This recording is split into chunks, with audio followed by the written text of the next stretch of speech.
Hello. Hi. Hello. It's me. Good morning.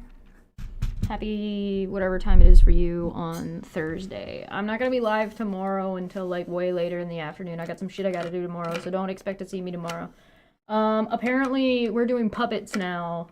There was some shenanigans that went on during Dapper Dinosaur's live stream on Tuesday, so I guess we're doing puppets now. So I was doing a little bit of research and looking into that a little bit more on Twitch today earlier. So if you're interested in that, that'll be available for members only, or you can go to Twitch and watch it there. I don't know. I don't know. Puppets. Yeah, so I was working on and getting a little bit of the patterns and the designs down and figuring out what kind of puppets we're going to make. We're probably going to make some marionettes for sure. I adore marionettes. So we're going to be doing some of that. But yeah, so you won't see me tomorrow. I've got some background stuff I got to get done and got to do some things. So I'll be around, but I'll be around for the Volcano Show. So if you're interested in educational content, you can find that at Debate Hub. And that'll have Landon and Manya on it, and I will be there for Top Hats Off, obviously, for Star Trek stuff. So I'll be around for those, but you won't see me live on this channel. There will be content that will be available for you, though, if you're a member. But let's dive back into this. This man is talking with his hands, which I personally appreciate. I'm all about that. Oh my god. My camera's all over the place. I need to fix this. It's a mess. Look at that. Okay, well, whatever. It's fine. I'll fix it eventually. It's okay for now. Can we make a dapper puppet, please? I think if I make a dapper puppet, it's going to be a marionette. And it might be like a meter tall. But that is a goal that we will work towards. We will work towards making a dapper dinosaur puppet. As per usual, we have our goal tracker for costumes. So if you want the next Dumb Effect Friday to have a costume, we are 2% of the way to our goal. And I don't have a goal set for today because I don't think I can deal with the spice today. I think I would have a really bad time. So we're getting into they were talking about China's strategy. Admittedly, the Saudi Arabia, Middle East, Trump stuff was beyond me. But also, like, I think I felt like I was getting a little bit bullshitted because they seemed to, like, kind of vibe around on what the hell they were actually talking about. But now they're asking about Canada. They're asking, because I feel like they're kind of dodging the question. Maybe I'm wrong, but I do not think that the people of the Middle East are too impressed with the United States. I don't think they've been impressed with the United States since, their war on terror started. So, thank you so much for subscribing. If you came over from Dappers, I greatly appreciate it. As well as there is a goal, or there is a plan for if we reach 5,000 subs, which we are less than 100. We are less than 1,000 away from 5K. When we hit 5K, if and when we hit 5K, I will be doing a cover song, and I'm gonna let you guys vote on what song it's gonna be. So if you guys want to hear me do some goofy singing, I should put the Portal song on there as an option. But that's an understatement. Since the Cold War, yes, that's right, the Cold War is a thing. Listen, I get the vibe. Again, this is both two Americans talking. Both of these men should be, at least the standard should be that they should both know more about what they're talking about than I do. So take that with a grain of salt. But they both are people from the United States. They're both Americans. So it's odd to me to be like, it's odd to me, but also doesn't surprise me that people from America think that people around the globe or other countries like them better than those other countries actually do. And I think that's one of the things that people have been slowly, at least people from the United States have been slowly starting to figure out, is that nobody actually likes you that much. Everybody just kind of tolerated you. So, and I was talking about this on Twitch a little bit earlier as well.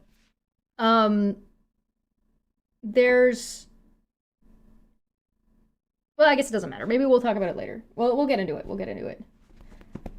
Yeah, since the first round of Trump, people weren't interested, like, have kind of, the United States has kind of lost a lot of its I don't know, charitability points. All right, let's get in. I click them back a little bit just so we can get the get where they're at.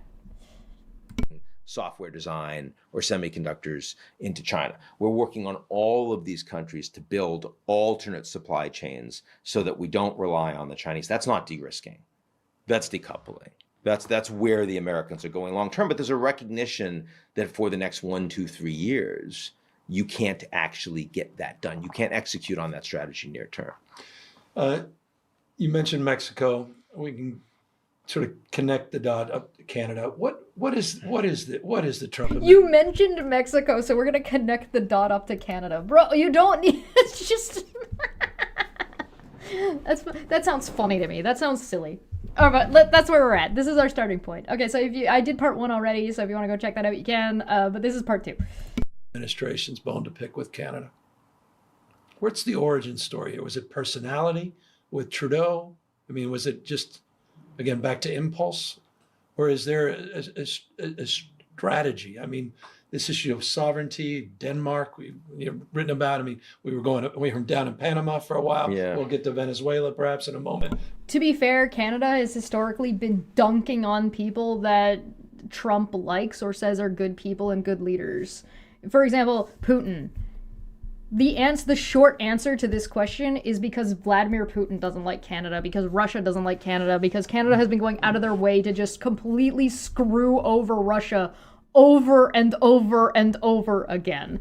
And if Trump is not a useful idiot, if Trump is not at least an arm of the Kremlin, he's at least a useful idiot for them. The answer is that Russia hates Canada. And I'm not going to say I don't mean the Russian people. I don't know what the Russian people think. But the current Russia government does not like Canada and has not liked Canada for a very, very long time. But that would be one major reason. Destabilizing Canada would do a lot for Russia.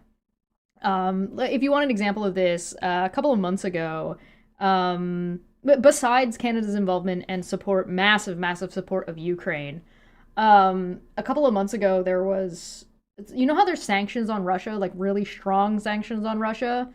Canada has been a very, very big part of stopping Russia from having like supply lines and like getting stuff and people violating the sanctions. An example of this is not too long ago. It's just a random guy from Quebec, I guess, was bored one day and was like, hey, I'm gonna follow this money train. And so like the guy followed the money all the way back to Russia, reported it, and then it got shut down. So like Canada's been doing that for a good number of years now and has been for a while. So if you really want to know at least why, one of the major reasons why I think Trump doesn't like Canada is because destabilizing Canada would do a lot for Russia, and Vladimir Putin doesn't like Canada. And good.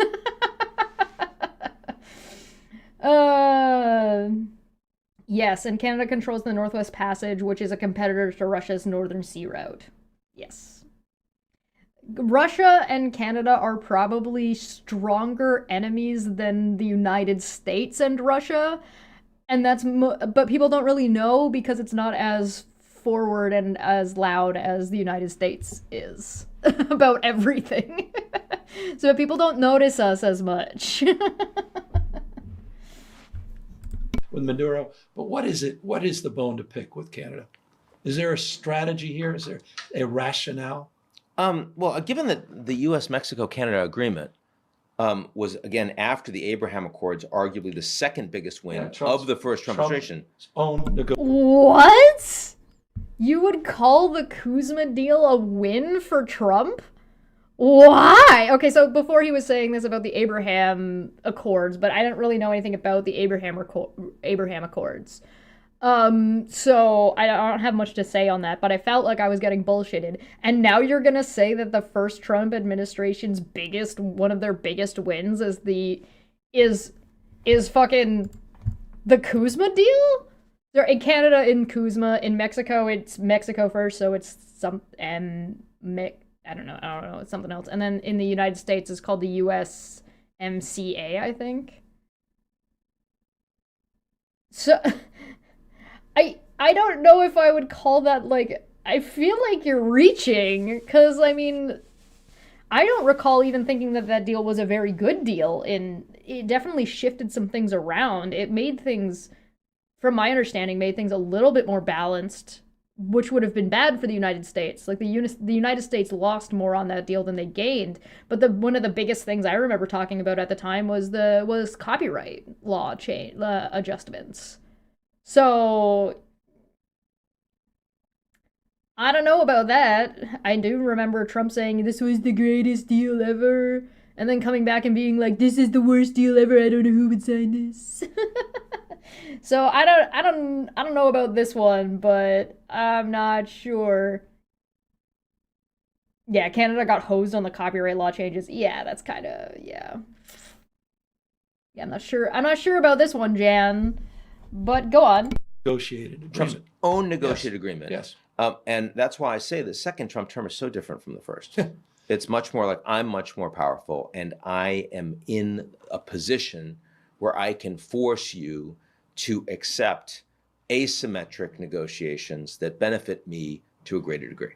But from my understanding, the original agreement, like the pre-Kuzma, was more beneficial for the United States than the current one is. And then, yeah, and he's just throwing that one under the bus anyway. And on top of that,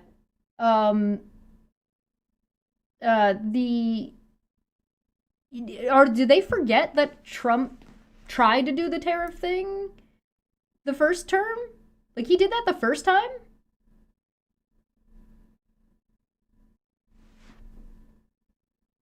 NAFTA, that was it.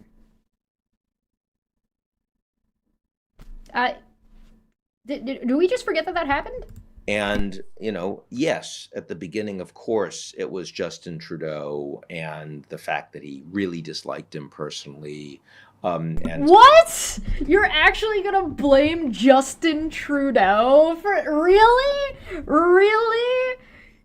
Are we really going with Trump? I mean, I do agree that Trump is fucking big mad that both Trump's daughter and his wife thought fucking Justin Trudeau was hot. I mean, there are those pictures where they're both just ogling the man. So, I mean, I guess, but like, really? Really? Is that how low we are on this? As if fucking Trudeau did anything. Fucking Trudeau didn't do anything. It's so silly. And the fact that he really disliked him personally. And so when he came down to Mar-a-Lago and Trump had him surrounded that table and he started talking to Governor Trudeau, and you'll remember that there were hockey matches and the rest where they were booing the American national anthem. Of all of the countries, I mean, when I mentioned that the Americans are perceived as unreliable, but there are a whole bunch of countries that are still trying to find more effective ways of, can't we just get along? Yeah. Can't we not have a crisis? Effective. Canada, because they know the Americans so well, they are so angry. Yeah. You look at how few Canadians are traveling to the U.S. We rely right on now. 1.9 million. My favorite part of Canadians booing the American national anthem during hockey games is that they didn't start booing until the part where it comes about the land of the free. Perceived. Yeah. Yeah, they're being, I don't know if they're just being too gentle in their language, or if this is this the way Americans talk? Is this just the way Americans speak to each other about other countries? I don't know, there's there's something about the vibe in this conversation that has shifted slightly. Canada, because they know the Americans so well, they are so angry. Yeah. You look at how few Canadians are traveling to the U.S. We rely on right now. 1.9 million a year just in the state of California. It's collapsed. It's astonishing. Absolutely collapsed. The economic damage, the self-harm we've done is off the charts. That's aside, but you're right. It's interesting. I like that that Newsom called it self-harm as opposed to blaming other people. That's nice. That's a nice change. For the Canadians, it's raw. It's raw. Yeah. Yeah. I talked to hotel owners in Boston, New England, that kind of stuff. Also, Canadian tourism has just fallen off a fucking cliff. Yeah. And exactly. so there's a huge amount of self-harm Yeah. in a country that really integrates, trusts the Americans, right? I mean, they're very similar people. Yeah. And The differences between Canadians and Americans has never been so stark in my lifetime, from what I recall. Canadians for a very long time used to be like, anytime we would complain about something, we'd be like, well, at least we're not America, though. At least we've got this going. So, which used to annoy me, and I've talked about that before. It used to annoy me because I'm like, we should compare ourselves to people who are doing better than us so we can do better, as opposed to comparing ourselves to worse options when to kind of self-soothe to not do anything. Right? That used to annoy me. I'm less annoyed by it now because it seems to be happening a little bit less now because everybody's like, no, fuck you. so I don't know, calling Canadians and Americans similar at this point is almost doing a disservice to like the deviation that it, like the like clear like split deviation that's now going on. Again, I will point out that this video is from 2 months ago, so this is from November of 2025, but I don't know if there's been that big of a fucking swing since then. remember, Mark Carney won because of Trump. Period. I mean, he was not in there with the fighting chance otherwise. It was And going to we'll be get to- I don't think that's true. I don't think that's true, but the race would have been a lot closer without Trump's rhetoric. Had Trudeau not stepped down, Trudeau likely would have lost. However, Trudeau stepping down and Carney's race, remember, Carney won 80+% of the Liberal vote for becoming leader of his own party. So he would have had a strong contending chance regardless. And he is slowly swinging his minority government, which is a strong minority government, into a majority government by 1 or 2 seats. So I don't think this is inherently true. I think they're too confident. But I do agree that Trump's behavior greatly affected the Canadian election. For sure. It definitely did. But I think if you were to remove it, the race would have been a lot closer. But I'm not convinced that Mark would have lost or that Poilievre would have won. It just would have been a lot closer and a lot harder to call, in my opinion. I like to think that Carney would have won, regardless, but I don't know that for sure. I like to think so, but I don't know for sure. But to say that he wouldn't have had a chance at all, I think is just wrong. I think this is I don't agree. Lulu, and we'll get to all these others that are beneficiaries of Trump's policies. Yeah. Australia, same thing happened. It's interesting. That's a good point. A number of elections that Trump actually pushed in the other direction. Sheinbaum, the president of Mexico, has played it from her perspective, Mexican perspective, well. I would say so. I think she's been one of the sometimes a little effective. frustrating for other trading partners and relationships, i.e. Canada, California, and others. But she's got a lot more to lose, no? Yes. She's figured out how to play Trump a little bit differently than a lot of leaders, no?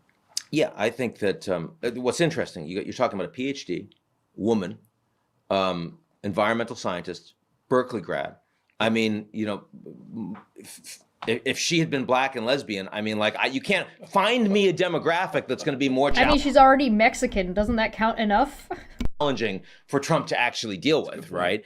And yet she's talked with him frequently on the phone. Yep. She has engaged. She stands up for herself and her country on the issues that are utterly critical. Like, for example, you can't send the military indirectly. You can't send drones indirectly. We'll cooperate with you, but our sovereignty is utterly sacrosanct. But she's given on border security. What does being a woman have to do with it? Trump's attitude. Trump's attitude towards women has to do with it. Because she is a woman, the way Trump treats and views women is a factor. I think it puts her in a unique position, but I don't know if it makes her. I think if she knows what she's doing, which she seems to know what she's doing, Trump is one of the easiest type of people to take advantage of, especially if you're a woman. Especially if you're a woman, because he's so fucking stupid. He's got no fucking brain. Right? So because he's got no brain and he thinks with his dick, all she has to do is, like, pat him on the head and be like, yeah, sure, whatever you say, Donald, and then fucking do whatever she was gonna do anyway, which is what the majority of the countries are doing. I'm back to, I feel like the Americans are huffing their own copium a little bit too much, and they think that we all have to deal with Trump as if he's like some fucking giant threat monster, and we're all treating him like he's a fucking toddler, because he's a fucking toddler. We don't view Trump and the United States as a giant fucking threat, like this crisis that they're gonna, like, fucking this is just not the way Canada views this. Maybe there are other countries. That sounds like more like the way Keir Starmer views Donald Trump. It does not seem to be the way, like, at least not Canada. It does not come off that way. And not to speak for all Canadians, but, like, we talk to Trump like he's a fucking child. And then we do whatever we're gonna do anyway. We don't, like, sit there and scream at him, or we just let him throw his tantrum and we wait for him to be done, and then we go, okay, well, use your words, what do you want? And we don't, like, fucking rise to, like, bash heads. That's just not, first off, that's just not the way Canadians do things. That's just not our vibe. And two, we're not afraid of Donald Trump. Does the United States have a really big army? Yes. Do I think that Donald Trump leading the United States to go to war with Canada is going to end up with the United States winning? Absolutely fucking not. I have no faith. I have zero faith that fucking Pete Hegseth and Donald Trump would be able to do military out of their way out of a paper bag. Like, that's just not gonna fucking happen.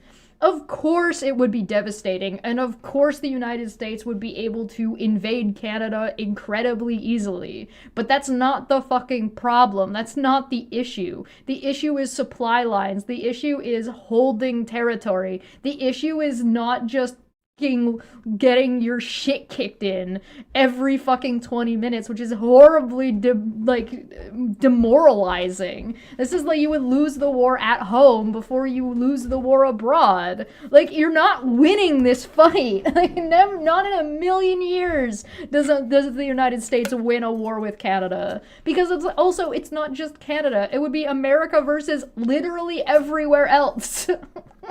There's no need for us to be afraid of Donald Trump. In the short term or in the long term, the longer this goes without actually there being boots on the ground, the more prepared Canada and Canada's military is going to be for this scenario.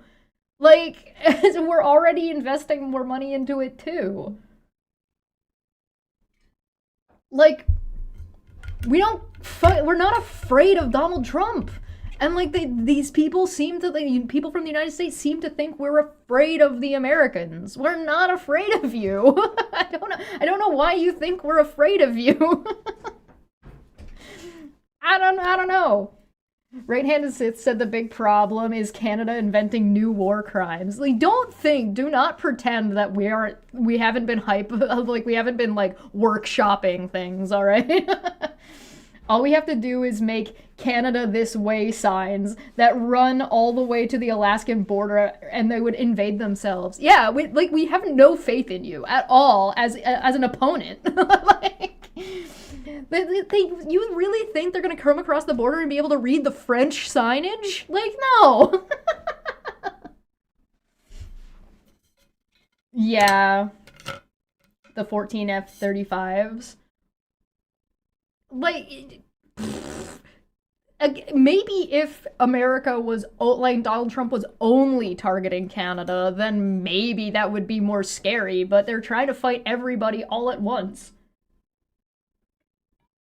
the Canadian military is the Canadian military is one of the biggest and strongest militaries and best trained militaries in the world. Actually, they're one of the best trained, if not considered the best trained military in the world. Now, are we that big? Not necessarily, but how many troops was Canada able to mobilize, and how many people will sign up like instantaneously, disregarding the amount that the fucking citizens would do?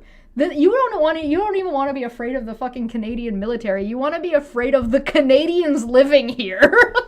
If you think that the Canadian people are just gonna like hang out while the American troops just march on through, you are sorely mistaken. I also think that this has a lot to do with people in the United States have no idea how Canada is laid out. So like I've traveled around, right? I've been to Florida.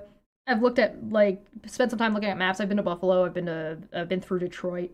Pretty sure I've been through Detroit. I've been to Chicago. I haven't done a whole ton of traveling in the United States, but I've been around.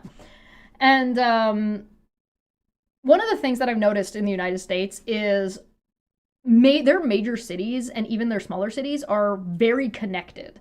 So like there's nothing between cities. There's like maybe like a patch of a little bit of something or like swamp in Florida, and then you're at another city like within 10 minutes. Like it's not like it's like boom boom boom city city city city city city, right? It's not like that in Canada. It's here's a city, here's fucking 40 minutes of driving of nothing but forest and woods and maybe some farmland, and then here's another city. And it's not flat, it's all fucking hilly and shit. Like, you don't know what the fuck what do? You think you're gonna march from, how long do you think it's gonna take you to get from fucking Toronto to, like, or from Windsor to Toronto? And how much nothing. There's one road. You're gonna take that one fucking highway. Like, the infrastructure alone, just ignoring, like, the amount of food, the fucking electricity, the bridges, the water corridors, the fucking weather, like, nobody thinks that the United States is gonna be able to deal with Canada. Like, nobody who thinks that. So, like, this idea that, like, Donald Trump and the United States are so fucking scary. Yeah, no, we don't fucking care, dude. I've also noticed that every Canadian that I've talked to, like, outside of the internet, all the fucking Canadians that I've talked to are all like, bitch, you what? They're ready to do war crime. Like, just gestures vaguely at everything. The amount of attitude, the amount of fucking Canadians that are gonna go out of their way and speak French. We would fucking build tunnels under our fucking cities to get around, so they would walk into a town, it would be a fucking ghost town. They'd be like, there's nobody here, and then they look inside the fucking grocery store and it's packed and everybody's just going through this fucking tunnel system. Like, the amount of shit that, like, and, like, Canadians are kind of already ready for this.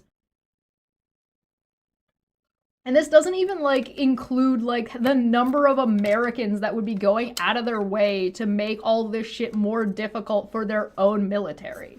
Right? That completely ignores that. It also completely ignores, like, sanctions. It completely ignores, like, the concept of attacking a NATO country and what happens when you attack a NATO country. Doesn't Montreal already have that? Yeah, go to Montreal. Good luck. Good luck. Montreal will riot when they win a hockey game, let alone when they lose a hockey game. You fucking same with Vancouver. I get the idea. Oh, Canadians are peaceful. They don't have guns up there. Bro, we have guns. We just have rules. Spam grenades already, yeah, right? The fucking, oh my god, like, just the amount of money and debt that is, like, Canada owns of the United States is fucking a lot. It's a lot, guys.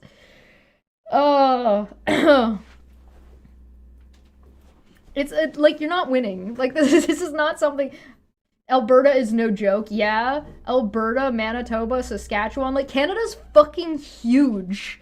Like it's massive. How are you even gonna hold that territory? You have no clue what you're talking about. So like it's just a joke. Like it's an actual joke. It makes no fucking sense.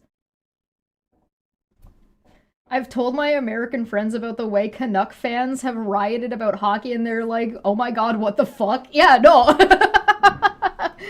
Please go visit Montreal. Please go visit Quebec. Please do. Like Quebec City, Montreal City, just Quebec the province. It's gorgeous. Quebec is lovely. Definitely, absolutely go and check it out. Get ready to get sassed though.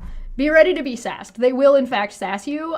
You may or may not. Don't ask dumb questions. Because we will troll you. Everyone in Canada will troll the shit out of you. Have you weaponized moose yet? Okay, so here's the thing. There is a guy who has a moose that he trained. He rescued it as like a baby moose. And he's like semi-domesticated it. So he uses it as a workhorse. Like the same way you would get like a horse to pull like plow and stuff. So he's trained it as a workhorse, and in an interview he was like, they asked him about it and he's like, yeah, no, during mating season he wanders off for like a couple of weeks and then he comes back. And he's like, best work animal I've ever had. So, if you want to know whether or not we've weaponized a moose, I cannot confirm nor deny. We've got buffalo back, though, and that's terrifying. We also have, so you know how Florida and a lot of parts of the United States have this issue with wild boars? Yeah, it kind of become a problem up here too, from coming from down south, working their way up, and they've adapted to the colder climate, and they go into they basically bury themselves a little bit into, they turn themselves into ambush predators. They bury themselves in the snow, and we've called them pigloos because they're like little mounds of snow with pigs in them. And then they pop out of the snow and are like, bah! Which for like a fucking giant wild boar is terrifying, and the fact that we call him pigloos should give you an idea about how serious of a fucking people we are and how this shit doesn't actually scare us. My fucking god. So I don't understand why people in the United States think that Canadians, at least in particular, think that they're intimidating. Like, we're not intimidated by you. I don't know why you think this. Pigloo. Yeah. Pigloo. Like P-I-G, igloo. Pigloo. It's igloo with a P on the front. It's so funny, man. Anyway, yeah, we're not afraid of you. Which has made Trump look good. He's much more popular on that than he is on the economy right now. Yep. She has given on trying to get China out of their economy, which, frankly, the Chinese investments in Mexico haven't been that popular. I mean, they're not manufacturing cars; they're assembling. There aren't many good jobs around that. Yeah, but this interview is called "Has Trump Ruined America's Reputation Around the World?" and then asking the question, "What do other countries think of America?" Right? Does Mexico like America? I don't think so. So I'm not. Again, I feel like I've been baited and switched. Like I feel like that's not the conversation we're having. They're sending in a whole bunch of cheap textiles. A lot of Mexican small and medium producers are losing their jobs. So I mean, there's alignment on a lot of stuff. They had their absolutely biggest fentanyl bust in Mexico under Sheinbaum. For Trump, they weren't doing that under Biden. And by the way, for Trump, this is we're back to this fucking American defaultism, this American exceptionalism.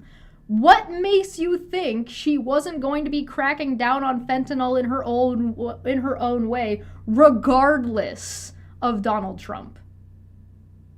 It might have looked a little bit different. Maybe, but I don't know why you're accrediting Trump with this as opposed to Biden about this. Like, that doesn't make any sense to me. Like, is anybody in the chat have like an answer for this outside of, oh well, we're the Americans, and so because we're the Americans, we're important, and anything that happens into another country, our president gets to take credit for it. Like, what the fuck? What are you talking about? This doesn't make any sense to me. Is this normal? Is this what the news is like in the United States? God, no wonder you guys think you're the center of the fucking universe. What are you talking about? I just heard from her cabinet just last week that the bust in Nogales, I guess it was, with the United States actually grabbing all of these rifles, heavy rifles. Right, they were going south. Yeah. Was the single biggest seizure that has happened from the United States to Mexico. Deserved a lot more attention. But in Mexico, got a lot of attention. Yeah, it's interesting. So We've been working, our own state National Guard has been working. I've deployed them to the border on precisely those operations, working in partnership with the National Guard in Mexico, which we have a formal relationship. So I applaud that effort. That was significant. And it's a good proof point of that relationship. If you, as the governor, have to do this relationship on your own, regardless of whatever your president is doing, is that not, like, I'm so confused. Like, I don't understand this, like, the flow of this conversation. Like, the flow of this conversation confuses me. Red Cedar says it looks like the president of Mexico was elected in June of 2024 and not much time to act while Biden was the U.S. president. Yeah, correct. Same with Mark Carney. Mark Carney was elected after Trump was elected president. So, the things that Mark Carney is doing now is stuff that Mark Carney would have done regardless of Trump. Just how easily he's able to do it and with how much backing he's able to do it with from the American people is him being able to take advantage of the situation and the problem that your president is. It's not because your president did something useful. Like, the framing of this is so fucking bizarre. It's so fucking weird. Like, you wouldn't say that, like, oh, hey, yeah, France and England got together and we're doing really good being buddies thanks to Hitler. Like, what the fuck are you talking about? You don't credit that to Hitler. It was that they had a problem they had to overcome and they worked together to do it. You would, like, what the fine fuck? This makes no sense. I don't understand. I don't understand. Like, if you want another example, Canada diversifying its portfolio and its trading partners has been in the works since before Mark Carney was prime minister. Trudeau did a lot of that fucking groundwork before. So he did a lot of that shit. And I will remind you that fucking Trudeau was prime minister when Obama was still in office. So one of the things that Trudeau was doing was trying to decouple Canada from the United States because of fucking how chaotic and problematic the fucking economy was being. And so that was one of the things that he was doing and had been working on since the beginning. That's one of the reasons why people liked him and wanted to vote him in the first place. Was because he was going to start, like, untangling us from the United States. He wasn't as loud about doing it because, duh, we're not loud about most of the stuff that we do. But even besides that, he couldn't have been as aggressive as Carney is able to be. Carney's able to be way more aggressive, which is one of the reasons why they brought him in the first place, is because he can be so aggressive, and he's allowed to be so aggressive about it because the United States is being antagonistic. And I'm not going to say that it's because Trump is being antagonistic. The United States is being antagonistic. It's not every individual that lives there, but senators, people in the House, the presidency, the press secretaries, the fucking Pete Hoekstra are all fucking a giant pain in the ass. Didn't Canada already beat the United States in 1812? Yes. Yes, we won that war already. It was technically before we were Canada, kind of, mostly, officially, but, you know, yes, that did happen. But like the absurdity that you're just gonna, this is so weird. It's so bizarre to me. That's like saying, oh well, Canada didn't have deals with China before, but thanks to Donald Trump, they have a deal now. And it's like, wait, wait. Oh, what are you sending me? Oh no, what is it? What have you sent me? What is this? Oh. Yes, the Environmental Protection Agency. Now, this is a tangent. EPA scraps the endangerment finding that climate change harms human health. The Trump administration rescinded the 2009 endangerment finding ending regulation of greenhouse gases from cars and trucks. The Environmental Protection Agency scrapped the agency's landmark 2009 global warming endangerment finding, breaking with the long-standing scientific consensus that global warming poses a risk to human health. The finding played a critical role in regulating greenhouse gas emissions from cars and trucks. The transportation sector accounted for 28% of all U.S. emissions in 2022. Quote, as EPA administrator, I am proud to deliver the single largest deregulatory action in U.S. history on behalf of American taxpayers and consumers, said Lee Zeldin, head of the EPA, on Thursday at White House event, that's today, White House event alongside U.S. President Donald Trump. The move also ends the mileage credits for stop-start technologies and idling cars that boost fuel economy around 4%. So now we know why Elon Musk was shifting Tesla. It's almost like he knew, so he was planning on shifting Tesla because they don't have to, he's not going to get all those credits that he was getting before, which is basically the only reason why Tesla made any money. Oh boy. Surprise, fucking surprise. Great. We look more now. But of course, they are deeply worried about, like, what happens with trade between the U.S. and Mexico. It's the end of the day, as much as she's trying to manage it and she's doing a good job, they are deeply uncomfortable with the Americans saying, hey, USMCA, don't care what that says. We're actually going to rip that off and we're going to hit you hard unless you improve trade terms with us. Yep. That worries them a lot. Because, they are, a much... I feel like it doesn't worry people in the way you think it worries people. At least not the way it's presented here. Yes, it's a concern, and yes, they're going to work on it, and yes, they're going to have to figure it out. At least in Canada, it's not. Maybe Mexico's different. If anybody's from Mexico, let me know what the vibe is. I'd love to hear what somebody from Mexico has to say about it. Smaller economy, and they are overwhelmingly reliant on the U.S. Exactly right. Yeah.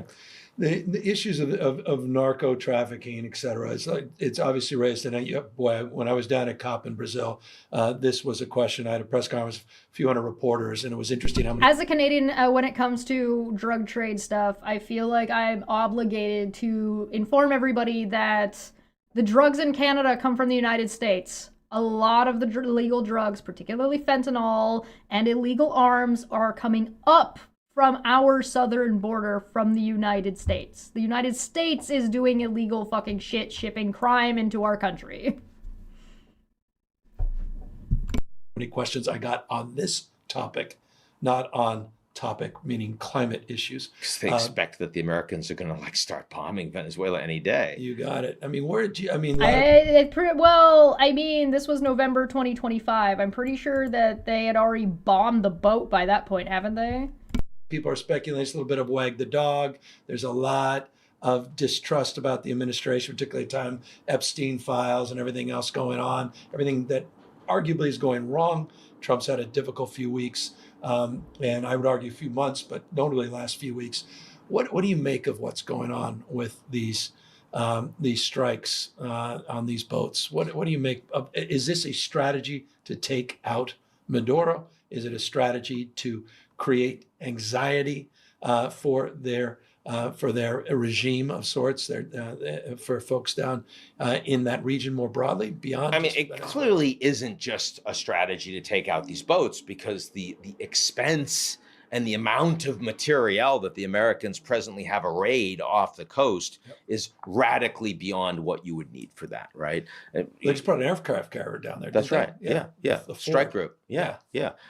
No, so now I think what's interesting, though, is that unlike a lot of the policies you and I have been talking about in the past moments, this is one that Trump has not personally been driving details on. This is Rubio? It's Rubio, it's Ratcliffe and CIA, it's Stephen Miller, actually. Yes, it's before the raid. Oh, okay. I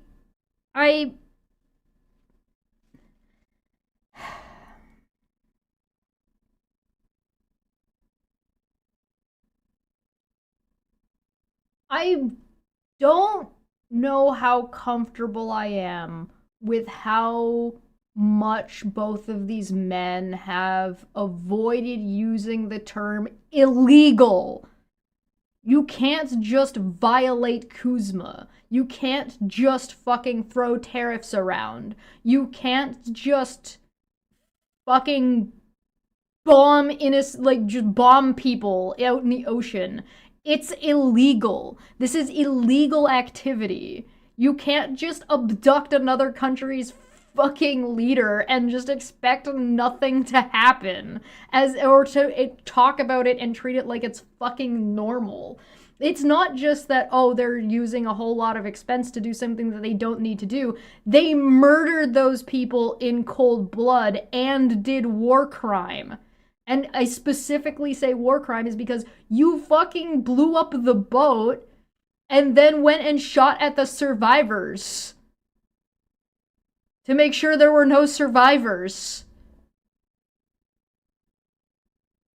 The fact that these people, maybe Ian isn't, but Gavin Newsom is presenting himself as an opposition and different from Donald Trump to just gloss over how illegal, 5% of the shit that they've, actually almost all of the things that they've mentioned thus far, even from the last video, there's illegal activity around.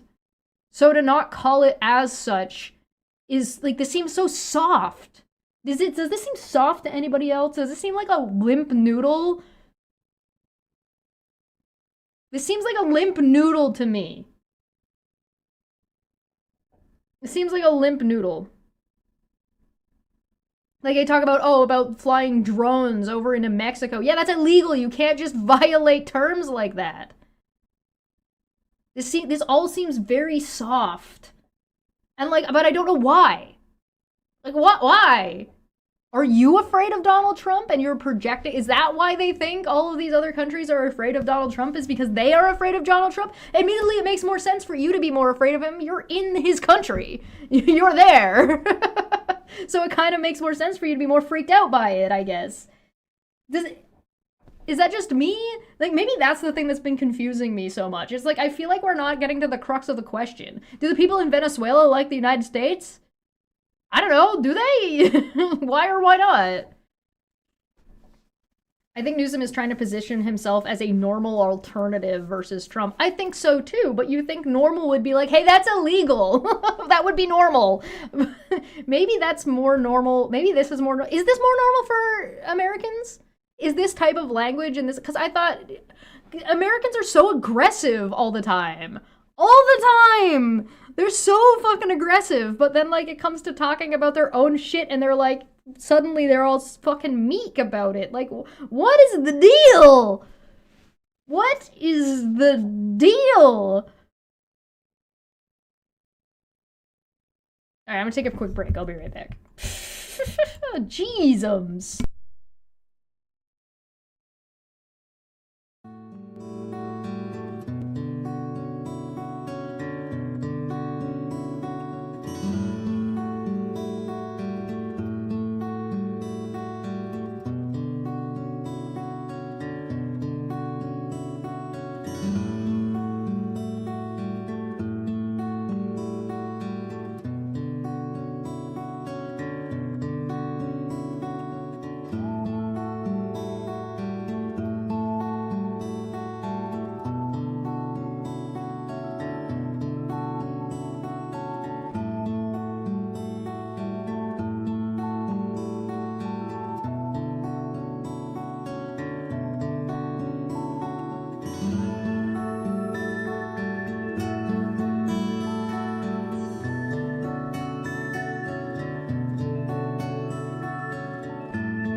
All right, I'm back. Hi.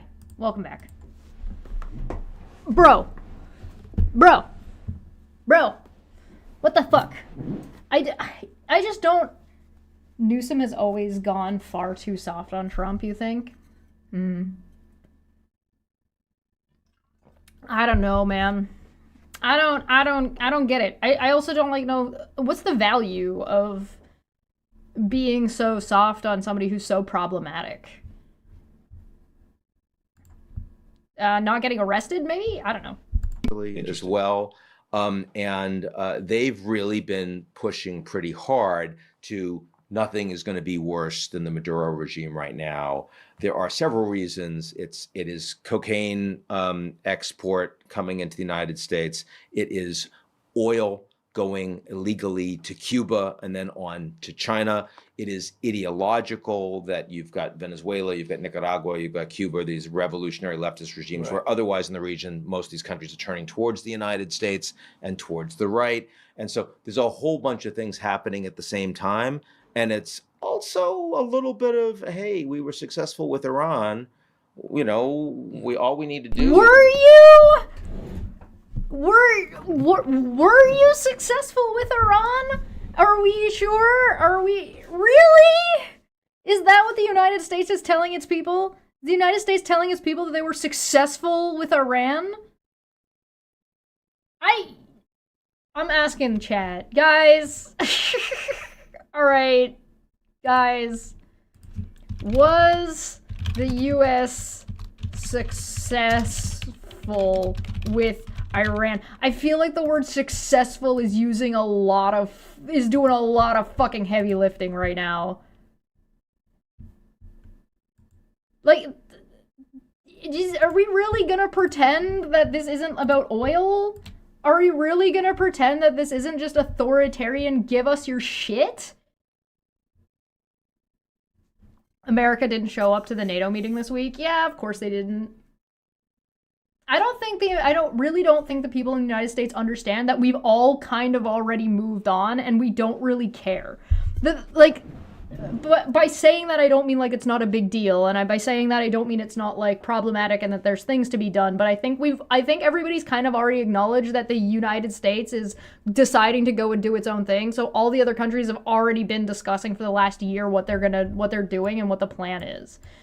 So like the United States is just making itself more problems by doing things the way they're doing. So like if the United States pulls out of NATO and like they officially announced that they're like, oh, hey, we're not going to be part of NATO anymore. They're going to have to deal with all of the military bases they have everywhere on the fucking world. Like, good luck. They do seem to have reduced Iran's support of Russia. Success, question mark? Was that them, or is that a result of, is that incidental or coincidental? Or is that what's the word I'm looking for? Oh no, what's the word I'm looking for? Not tertiary. Collateral damage? That's the word I was looking for. Collateral? I think the rest of NATO want my country out of their alliances now. I think that the United States is already not... I think... Even in 2016, I'm pretty sure everybody got really, really wary of the United States back at 9/11. Back in the invasion and the fucking towers and the fucking Article 5. And so everybody was like, why did you lie to us about getting involved in your fucking turf war with Russia about oil? I don't think we want to do that. Jean Chrétien kept Canada out of that. We did do some peacekeeping stuff later on, but then there was and like Canada was not impressed with the way the United States handled that system. Like I'm sure that less Americans heard about it, but in Canada, we constantly got to hear about how the Americans kept shooting us. We kept getting shot. We had our guys getting killed by US soldiers because that's how incompetent the United States looked during that whole thing. So like to call Iran a success seems absurd. But it depends on how you're using the word success. Successful at what? The regime change? Because, like, did America not pull out and then what they did fucking collapsed almost instantaneously, and then they fucking also left a bunch of gear there? Like, what the fuck? Jean Crochet is a funny dude. Yeah, he is. We value sense of humor in Canada. We, like, if you are a leader and you have no sense of... This is why when, like, earlier, when I was like, I'm not convinced that Carney wouldn't have won. Do you have any idea how much Pierre Poilievre looks like a wet sock when you put fucking somebody like Mark Carney beside him? Just on charisma alone, Mark Carney might have just swept the floor with, with fucking Poilievre. Yeah, that was Afghanistan. Yeah, yes, but the whole fucking spiel was a whole fucking spiel. You know what I mean? The whole thing in the Middle East with Afghanistan and Iraq and Iran and all of their fucking meddling. You know, didn't Ukraine go to that? I'm pretty sure Ukraine was helping them with that shit. The fucking... The amount that fucking Canada heard about how botched that whole handful of years was is, like, I guess way different than what people in the United States were hearing. I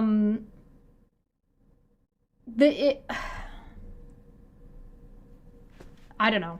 Iran, Afghanistan, and Iraq have never been presented to Canadians as a success. Not from Canada's perspective, at the very least. So again, I don't know what he's not being specific about what he's talking about.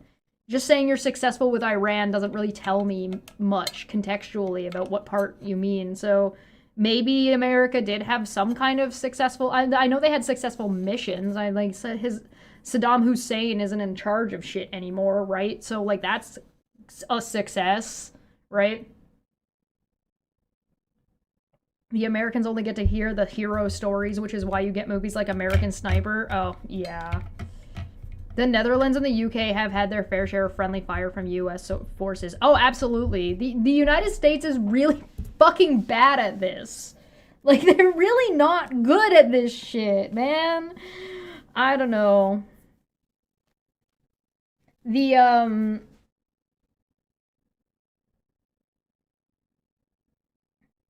I heard about how botched the Iraq war was from US media sometimes, maybe not enough to be accurate to the moment, though. Yeah, I don't know. I don't know. Again, they're back to being vague, so I'm not exactly sure exactly what they're referring to. If they're referring to a successful regime change, fucking go talk to Guatemala. What do you mean by successful regime change? That you're influencing with the CIA? Like, that's... We installed a new dude there. He worked for 20 minutes. Then there was a coup. Fuck. Like, what counts as a success? What's the metric we're using here, guys? Was a little flex. We don't need boots on the ground. We can get rid of this guy. So I think that's what's driving them. But this is going to be a lot. They just call that a flex? I'm sorry, go back. Hold on. Maybe it's because I cut him off halfway through. Sorry. States and towards the right. And so there's a whole bunch of things happening at the same time. And it's also a little bit of, hey, we were successful with Iran. You know, all we need to do is a little flex. We don't need boots on the ground. We can get rid of this guy. So I think that's but you did put boots on the ground. So this is before they actually fucking went and abducted Maduro, right? But if that was the case and that's what they were doing, then like clearly that wasn't the case, because they did send guys and they full on straight up abducted the dude. Like, what the fuck? Unbelievable. Feline in the chat said, and look at what is happening in Iran right now. So much for a regime change.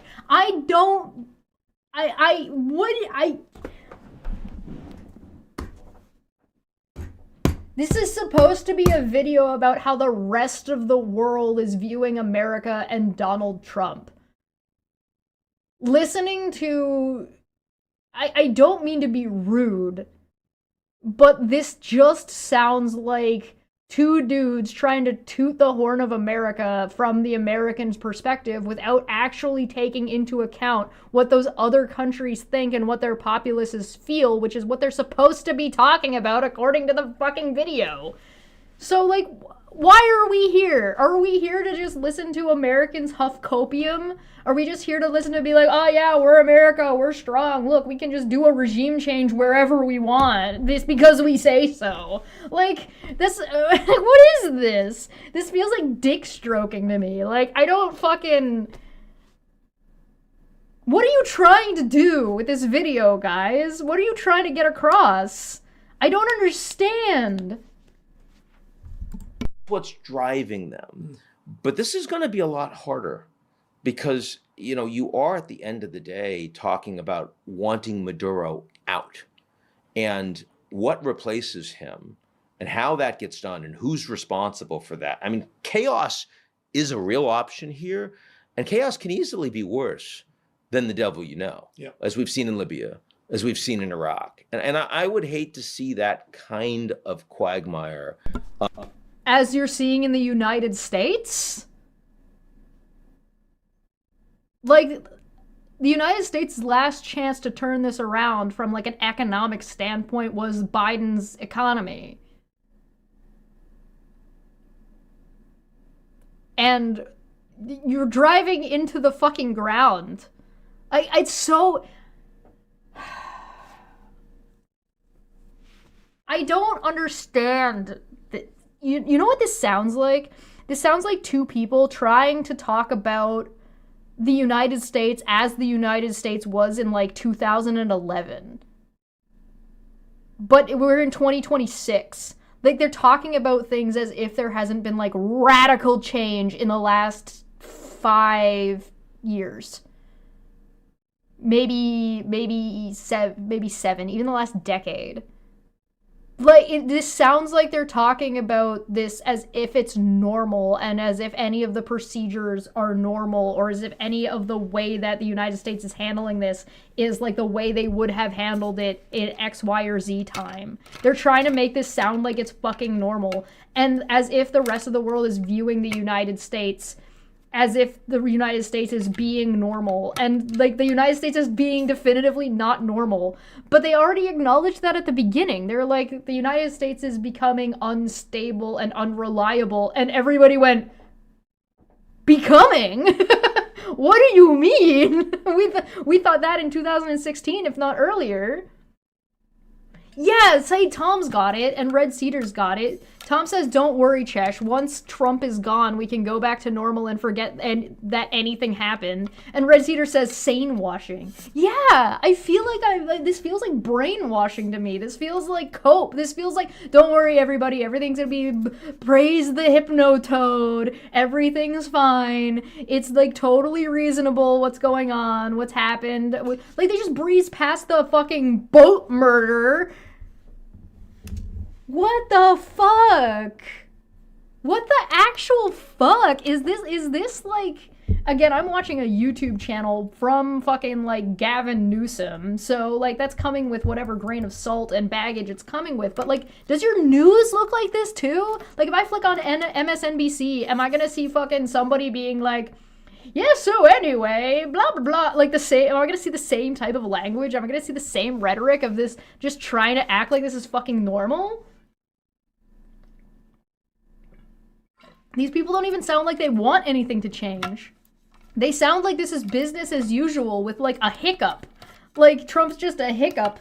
And it's like, if this is the system you want, I mean, sure, but, like, you're not taking seriously the rest of the way the rest of the world is responding to this.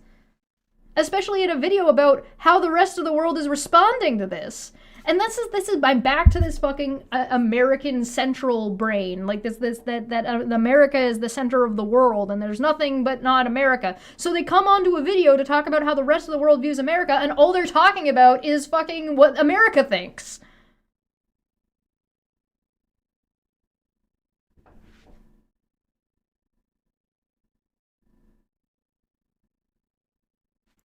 What are you? This is embarrassing. You would think, like, talking about the relationship between America and Canada, particularly from somebody who's an economist, would be a large conversation, not a brief mention and move on to Mexico because talking about Canada makes us uncomfortable. Good, by the way. Good. Talking about us should make you uncomfortable.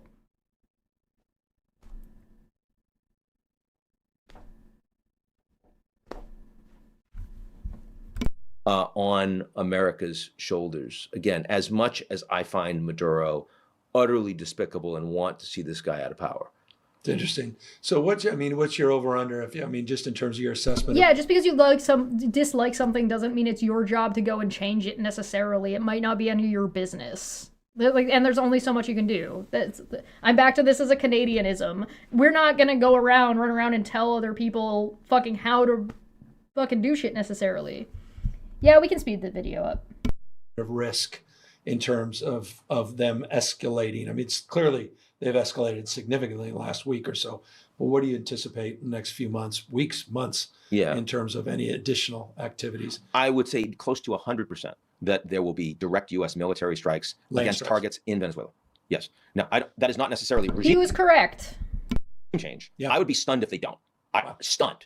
Everything is oriented, including just the cadence of meetings in the Situation Room on this. The amount of intel and scenario planning. There's no way they're putting this much effort into it to just say, it's going to climb down. Don't really care. Unless Maduro were to be forced out absent that push. And I just think he has too much control for that to happen. Interesting. Let's talk about control, things not happening.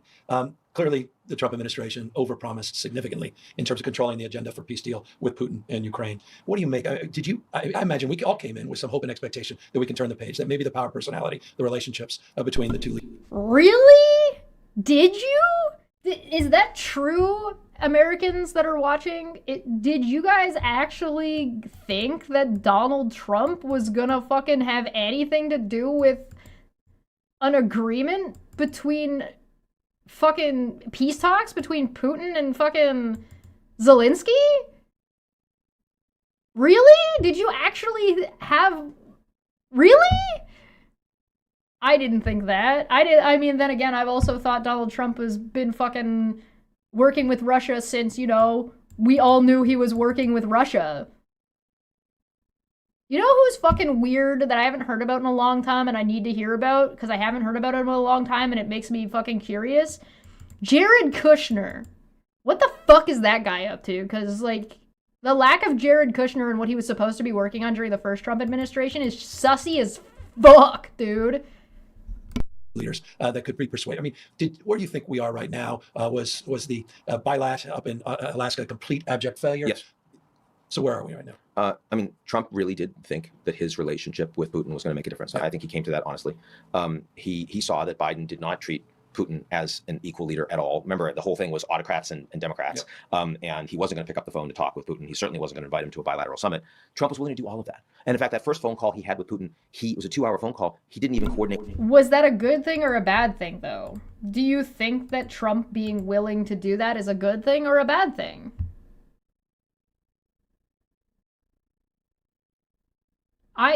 I'm not convinced that him having this relationship with Putin is a good thing, in which he even thought that this was reasonable. Something tough on Russia, something blah blah blah, something with the allies in advance. So he gave Putin so much more respect as an equivalent great power. The way when he met with Xi Jinping the last time around, and when he spoke with him, that he said, this is a G2 meeting, right? He's seeding the field of we're the two great nations, right? No one. I'm having a hard time on the read here. Are you saying this as if it's a good thing or as if it's a bad thing? Or are you just stating it as if this is the way it is? Fine, I guess, but I don't know why the American people seem to be like, what does this have to do with the way anybody else fucking views it?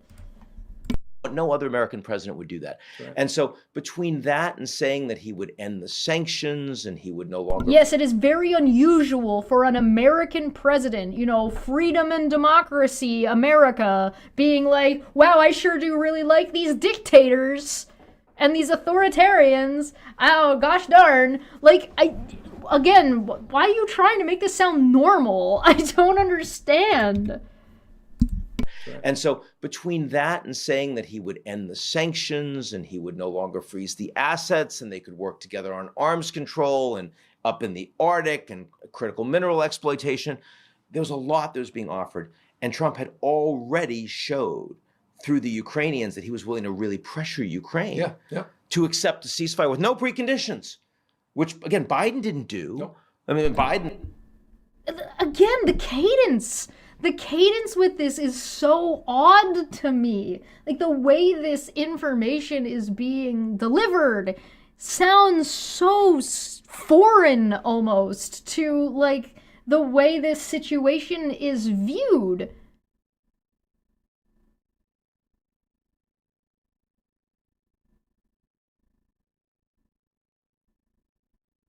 Like, to Russia invaded Ukraine, and to talk about this like,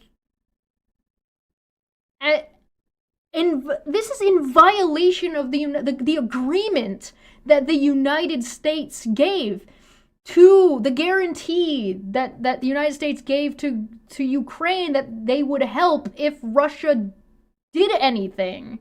This three-way agreement, and again, Ukraine was there fighting with the United States in the United States Middle East debacle, and that's what I'm going to call it, the Middle East debacle.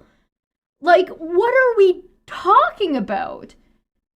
You're literally talking about ceding and fucking over Ukraine for no reason, to put pressure on Ukraine as if Russia's not already doing that, as if there is no pressure to Ukraine for a fucking quote-unquote ceasefire, and, like, just giving fucking Russia everything they fucking wanted. Like, why?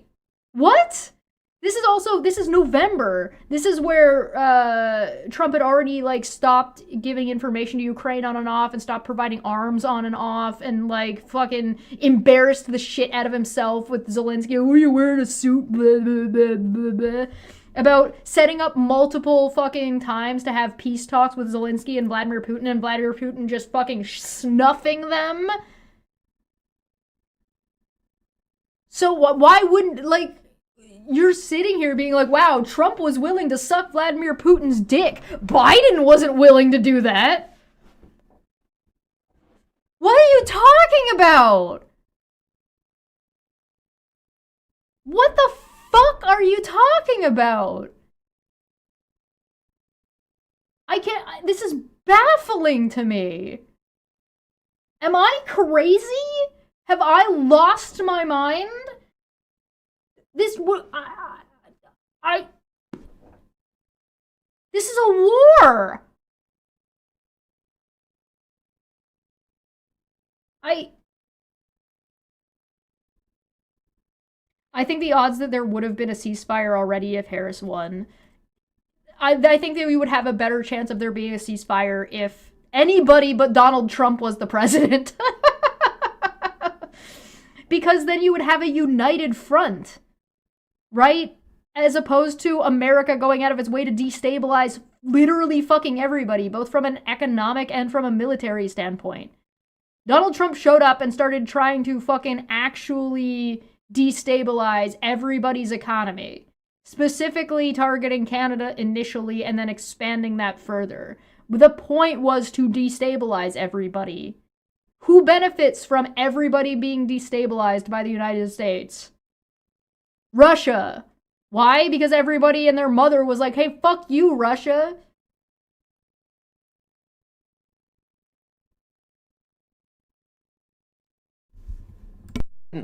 I'd be talking to Jake Sullivan. I'd be talking to, like, all of the people around Biden, and they'd be saying, well, we can't really get them to accept the terms for a ceasefire.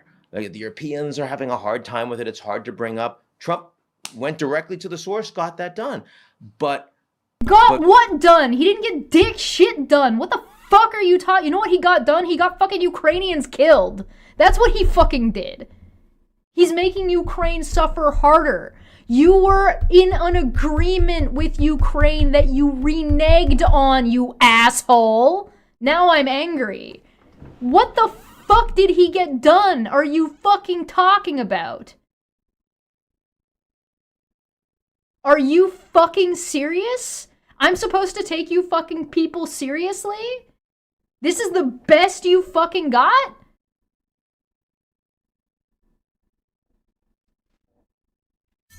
God, no wonder your country's going the direction it is. You fucking deserve it.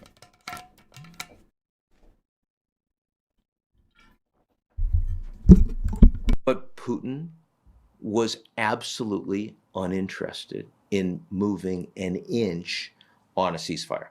Oh, so you mean Biden was right? You mean Biden was right? We can't really do this because they're not willing to accept our terms? And so Trump bent over backwards, spread his cheeks, displayed his asshole, and Putin still said no? So then what did he get done, dude? And kind of humiliated Trump, honestly. Yeah. Kind of, and I think that Kind of humiliated Trump. Just kind of.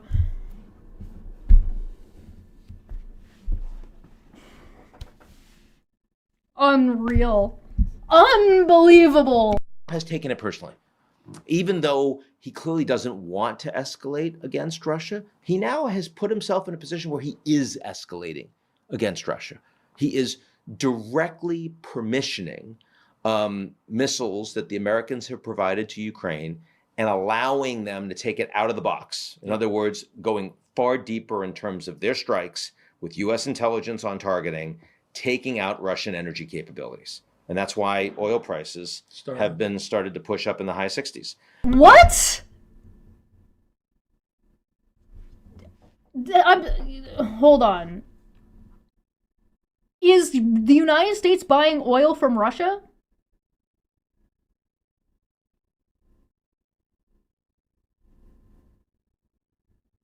As far as I know, that was supposed to be sanctioned. And the United States isn't supposed to be buying oil from Russia. Is the United States buying oil from Russia? And so the price of oil skyrocketed because... Or is there just more competitive things because nobody can buy oil from Russia because of the bombing?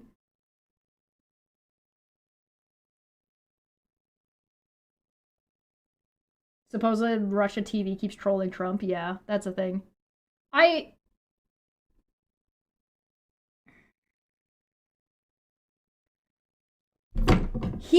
Are we actually having the fucking Americans taking credit for fucking...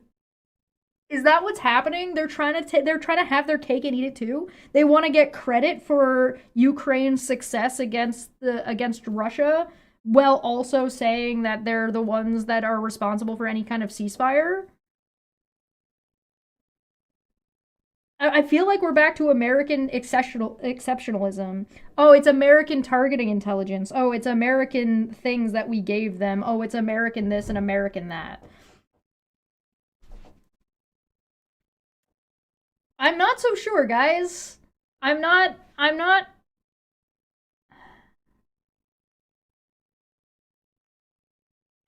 so fucking sure about this.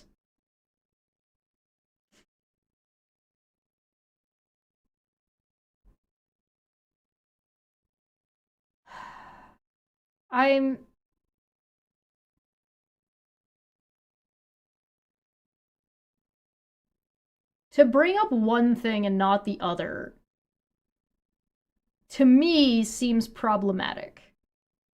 From a rhetorical video style thing. To try to take credit for, like, look, Trump is letting them use these missiles and giving permission for them to use these missiles and then ostensibly taking credit for it. But also not acknowledging the tap dancing that Trump has been doing on the Ukrainian soldiers' heads and the Ukrainian people's heads, and not acknowledge that at all seems gross. That seems to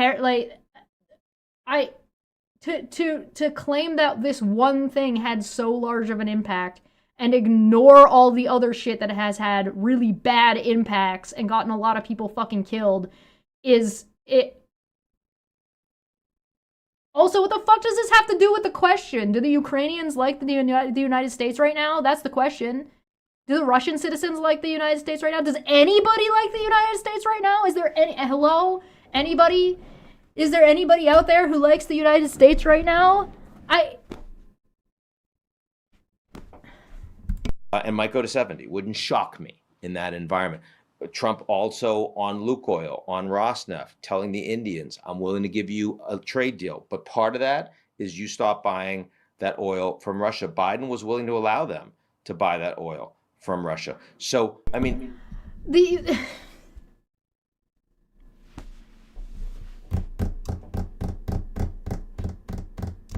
feel like we're just talking in circles. I feel like this is just talking in circles.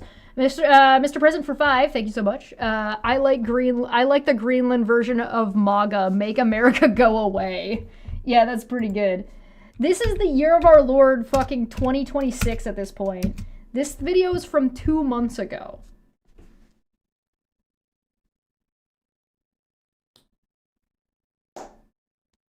I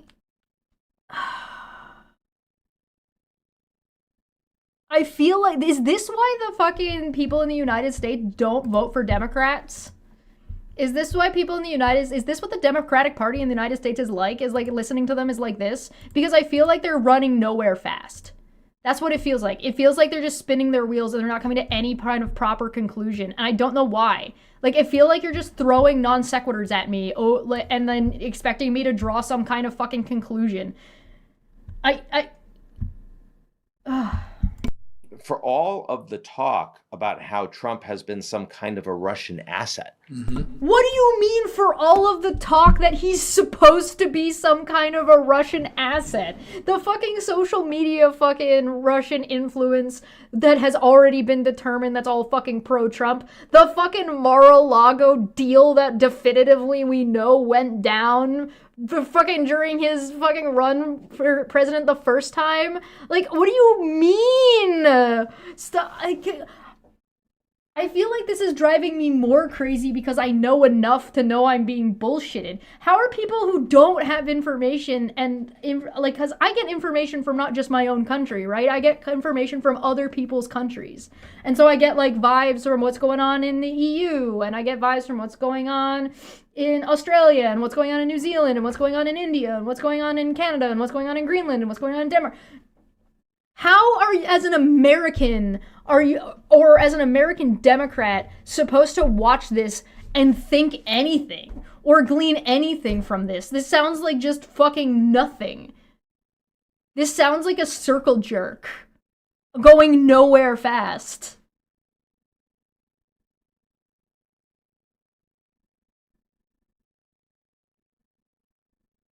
Good God, no wonder the American citizens are so fucking disenfranchised. Fucking Christ. All this talk about Trump has been some kind of Russian asset. Oh my God. The reality is Trump wanted a good relationship with Putin. He doesn't care about the human rights abuses, doesn't care about the fact he's a dictator. That could even be a feature, not a bug. Yep.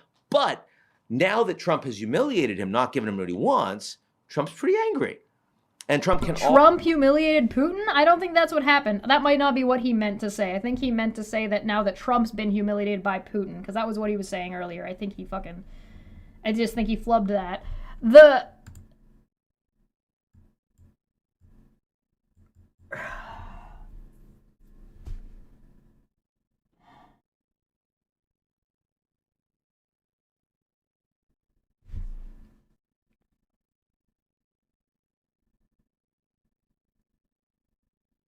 Stop talking about Trump like he's normal.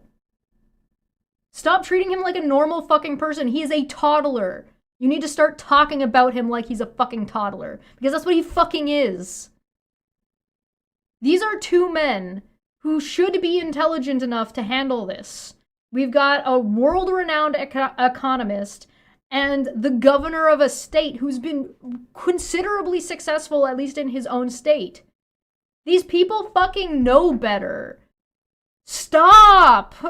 Stop it! Also legitimately say, hey, the Europeans are doing most of the lifting now. Yeah. Which is what I wanted from day one. They're the ones spending most of the money. We're not. And he would argue we're making money. We're selling arms. He would argue that. Yeah. He would argue that. Are you selling arms? With everybody and their mother pulling out of your deal after your president went out of their way to say, hey, we're going to give them shit that's worse, that doesn't work quite right? Like, he kneecapped the entire military industrial complex. Admittedly, it's going to take time for all the countries to move over and move beyond, but you didn't get the Australian fucking eyes program. Nobody's going to fucking buy your F-35s. Trump's throwing a tantrum about that shit. Fucking Bondi. Yeah, that shit. Your fucking system is in fucking shambles. And you're like, oh, well, you know, maybe he could argue this thing. Why don't you deal with the shit he's actually saying? What do you mean?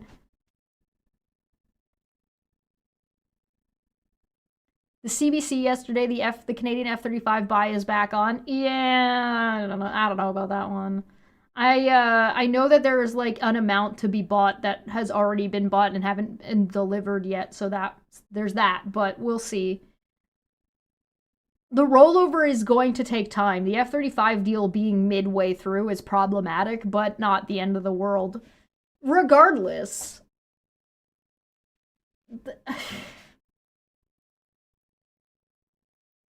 to come out and say that you're warmongering Ukraine for money is a bold strategy. Especially since, as far as I understand, there's stuff that Canada paid for and contracted to the United States for fucking Ukraine that has not been delivered.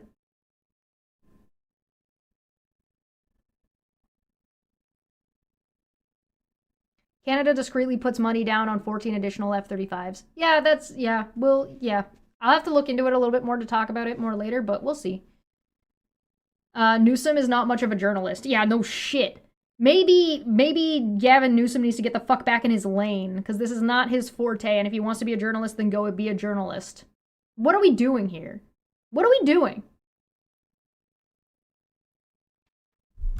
So we're literally making money off the war because we're selling war. war. He would say that, yeah. What you see Putin 5, 10. I mean, is this another Afghanistan from Putin's perspective? I mean, he's just going to wear everybody out. This is another 2-3 years, grind. I mean, inch by inch. I mean, you act like that tells me that you don't really seem like you know what's going on in Russia and how Russia feels and the pressure Russia is under and the rearmament of fucking Europe. The rearmament of fucking Europe is huge, and a lot of it is being pushed by fucking Germany, Poland, and Ukraine, and Canada, incidentally. And France. France is all in on that shit, man. What point do you see Zelensky breaking, the EU saying, we've had enough? I mean, we've got to move on. How many more winters? How the fuck are you serious? You can't be real. This isn't a question, right? This isn't what you're asking. This isn't how you're asking this fucking question, is it? This is from November of 2025. Are you kidding me? Are you...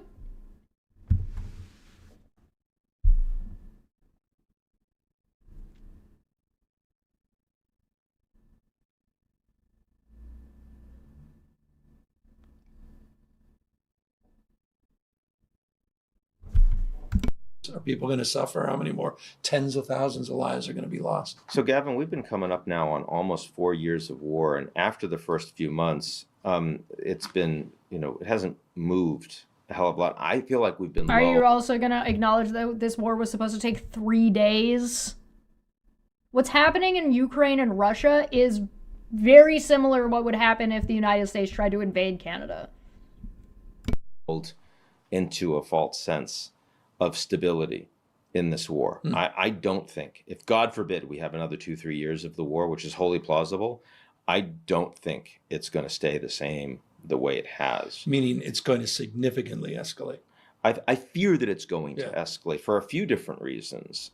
First, because I think the AWOL numbers of Ukrainian soldiers in the last year, I'm hearing from the Ukrainians are about 300,000. That's a lot greater than it was a year ago.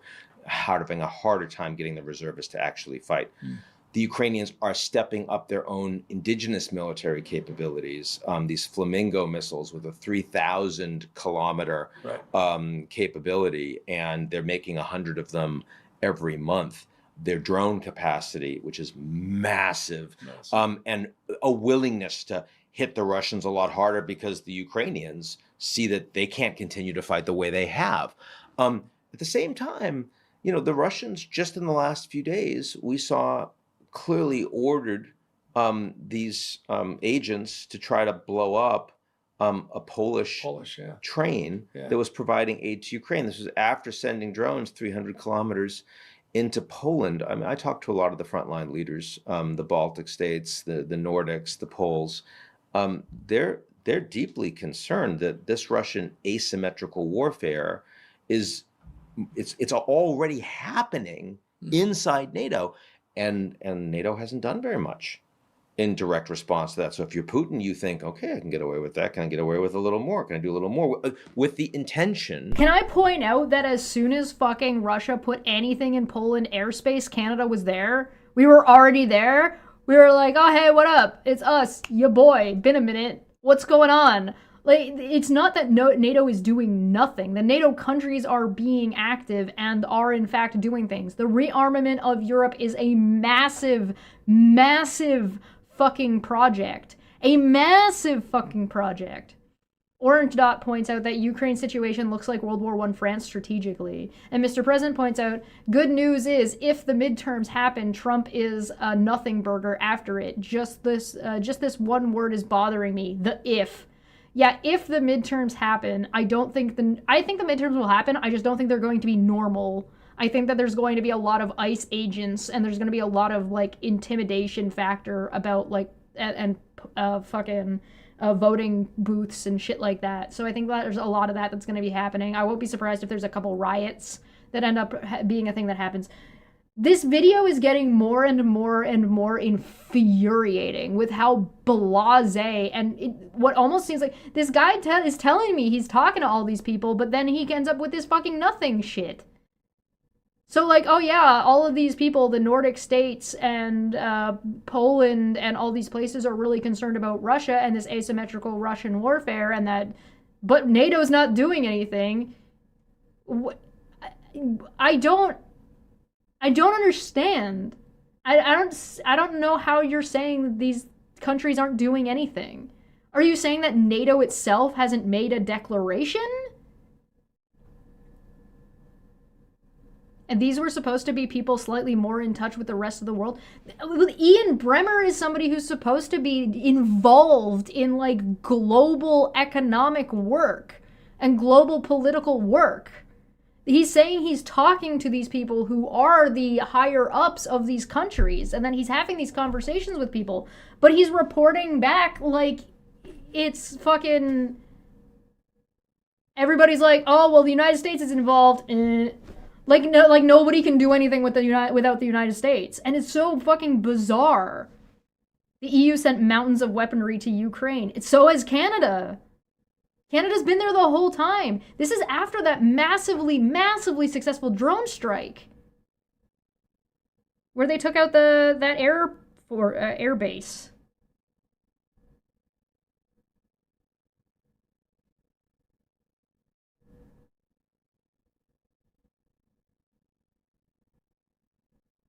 I'm losing my mind. Of dividing the Europeans, because you're hitting the frontline states, you're not hitting Spain. Right? You're not hitting Italy. So you get those guys to say, hey, we don't want to be a part of this.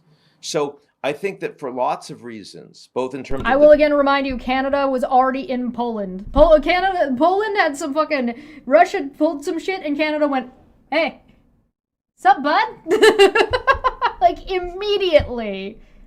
Direct Russia-Ukraine flight, and also in terms of Russia and NATO, that the potential this gets significantly worse. And look, it's been horrific for the Ukrainian people. And it's been horrific for the Russians fighting. I mean, they've already had over 1 million casualties. So I'm not trying to... Are we ignoring North Korea's involvement? ...that at all. But for those of us sitting kibitzing about this in the United States, Russia-Ukraine has seemed like a war von Tom way over there. That's a good point and a very real problem. The United States made a deal with Ukraine and Russia, and you're out here, what was the word you used? Kapitzing about this war that's happening way over there that you are directly responsible for? And you're just so blasé about it. If anybody had fucking an obligation to Ukraine, it's the United States. Isn't Canada famously good at making new Geneva Conventions or something? Yeah, something like that. Russia doesn't like us. As the Russians would say. And I fear it's going to start becoming a little more real for us. It should have been real for you instantaneously. It was your deal. Fuck off. The way they talk about this is so infuriating. Like, it's not their responsibility. It is directly your responsibility. You got one of the reasons why fucking Putin was able to even invade in the first place was because of the fucking militarization fucking nuke thing that the United States promised they would help Ukraine defend itself from Russia. And guess what? Now you're like, well, who knows? Maybe the EU's gonna pull out of this and they're not gonna wanna, it's gonna be like Spain and Italy are gonna fuck over Ukraine because they're the ones on the front line and like and they're gonna screw over Poland. You're the one screwing everybody over!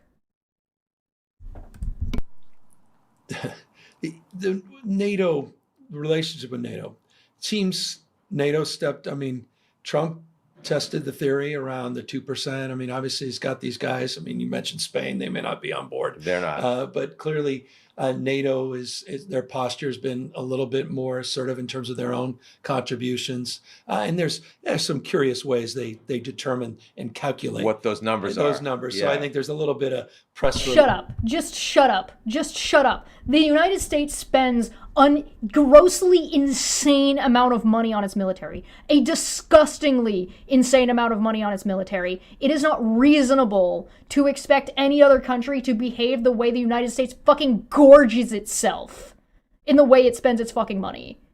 It lets its citizens die just so it can have, and starve to death on the streets, just so it can have a little bit bigger of a military, so it can pretend it's bigger and more threatening than it actually is. Huff your own shit, bitch. Good God, you have like a face mask on for cope, and the tube is shoved up your own asshole. That's what you fucking sound like. And celebrate success on that. But do you think he's played NATO and very effective and strategically, Trump? I mean, despite how he's handled it, the outcome in terms of where he's positioned NATO, are we better off as the United States, in relationship to NATO than we were prior? Short answer, no. This new Trump? We're clearly better off because the Europeans are spending more. We're clearly better off because the Germans are now taking this seriously.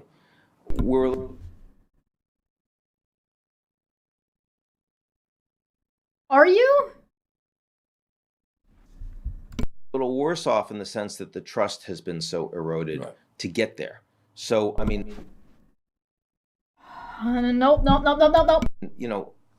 You kind of want to be in the middle, right? You've had this policy of extremes where for a long time the Americans didn't really press the Europeans, so the Europeans were free riding, and they weren't developing their own military capabilities, and that made them a lot more vulnerable. And now they have to really get up to speed fast.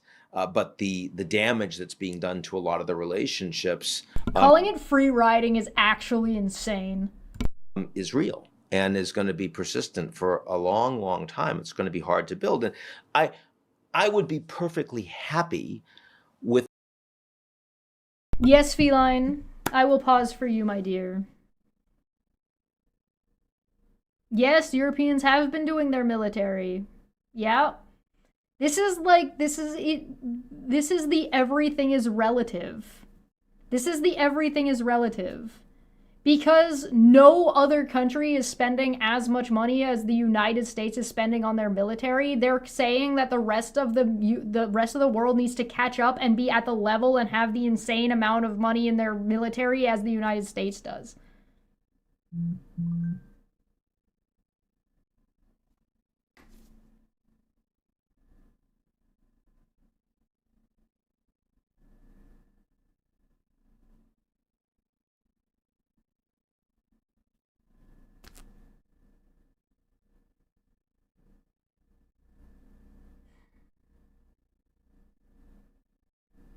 Yeah, and Ashley makes a good point too. That's actually moronic. Who cares about their relationship with them as long as they spend their more money on their military? It doesn't make any sense. It doesn't actually make any sense at all.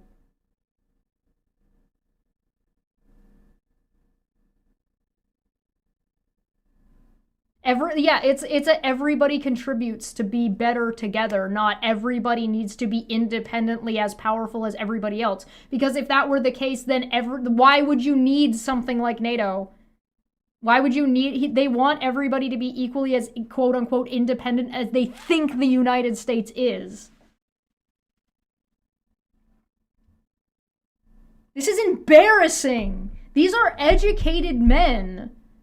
These are not fucking, I'm just some jackass with a YouTube channel. These are educated men in positions of power. Are you fucking serious? This is the scale, the fucking, I don't think they realize how fucking American exceptionalism is just baked into just the way they think and the way they present ideas. I would like to remind you that this is what is the rest of the world's opinion about the United States. The United States being unreliable in NATO is not good for the United States and isn't good for the way, and is an indicator about the way the rest of the world views the United States. But instead of talking about that, they're like, well, you know, at least they're spending more on their military, and that's good for us. Is it?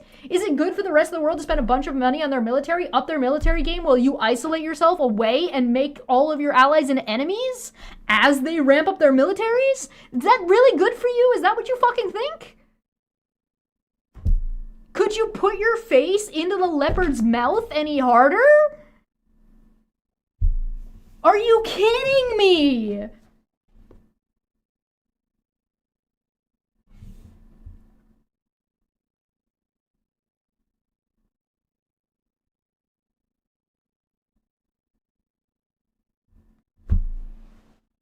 These guys are literally out here being like, well, who needs alliances as long as it, like, this is like saying, hey, I'm back to the fucking Hitler analogy. Yeah, but Hitler really did bring the rest of the world together, didn't he?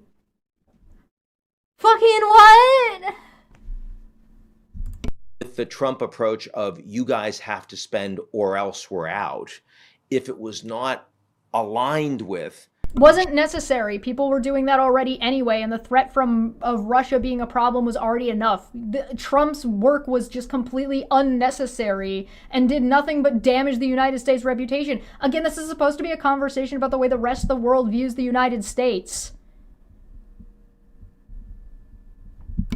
J.D. Vance and others saying you guys are the principal adversaries and you don't respect rule of law or free speech, and we don't want to be aligned with your governments. We want the AfD in Germany, which the German government sees as a neo-Nazi party, right? So, oh, really? Why? Why does it see them as a neo-Nazi party? Again, holy shit! What is an American citizen who does not have access to this information as readily as we do? Like, we're a relatively eclectic group here. I'm Canadian, for an example. There are people from Europe and different parts of the world in my chat. What's somebody who's from the United States who doesn't have that kind of access to other information around the world supposed to think when you say something like that the German government thinks is a neo-Nazi party? You know you're playing into right-wing rhetoric when you do that, right? Because you're making the definitions wishy-washy. You're making it sound like the government is being oppressive.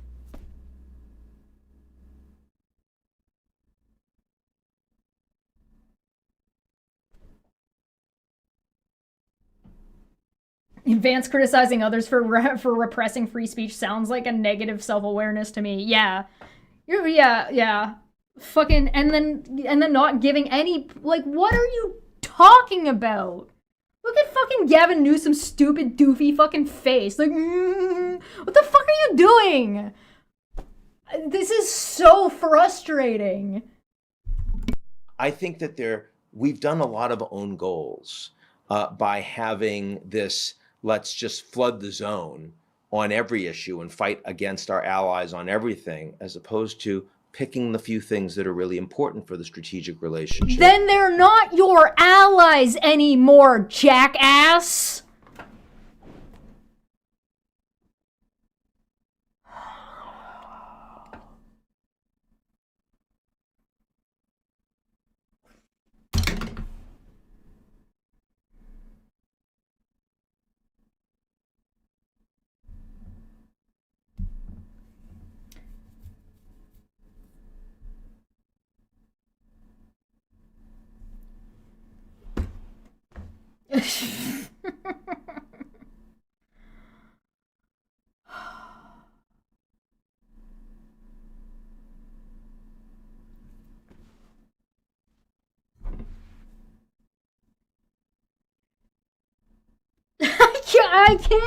I can't do it. Ah!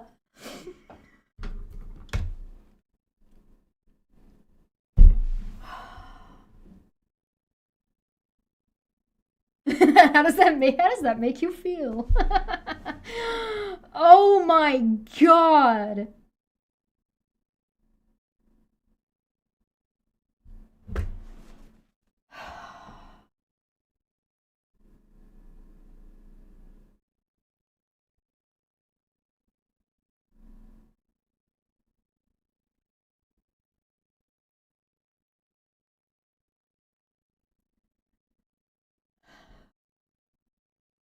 I almost feel like somebody needs to put together a show called The American Perspective. And the whole point of the show is to bring news to Americans who don't know shit about their own country, just to pull your fucking heads out of your own asses. Get yourself something to drink now. Yeah, thanks, Mr. President. Yeah, I fucking, good God, man.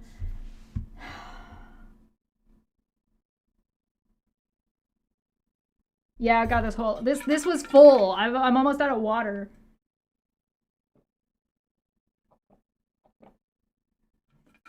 Now I'm out of water. Holy balls. They're working so hard to make it sound like Trump has done something good.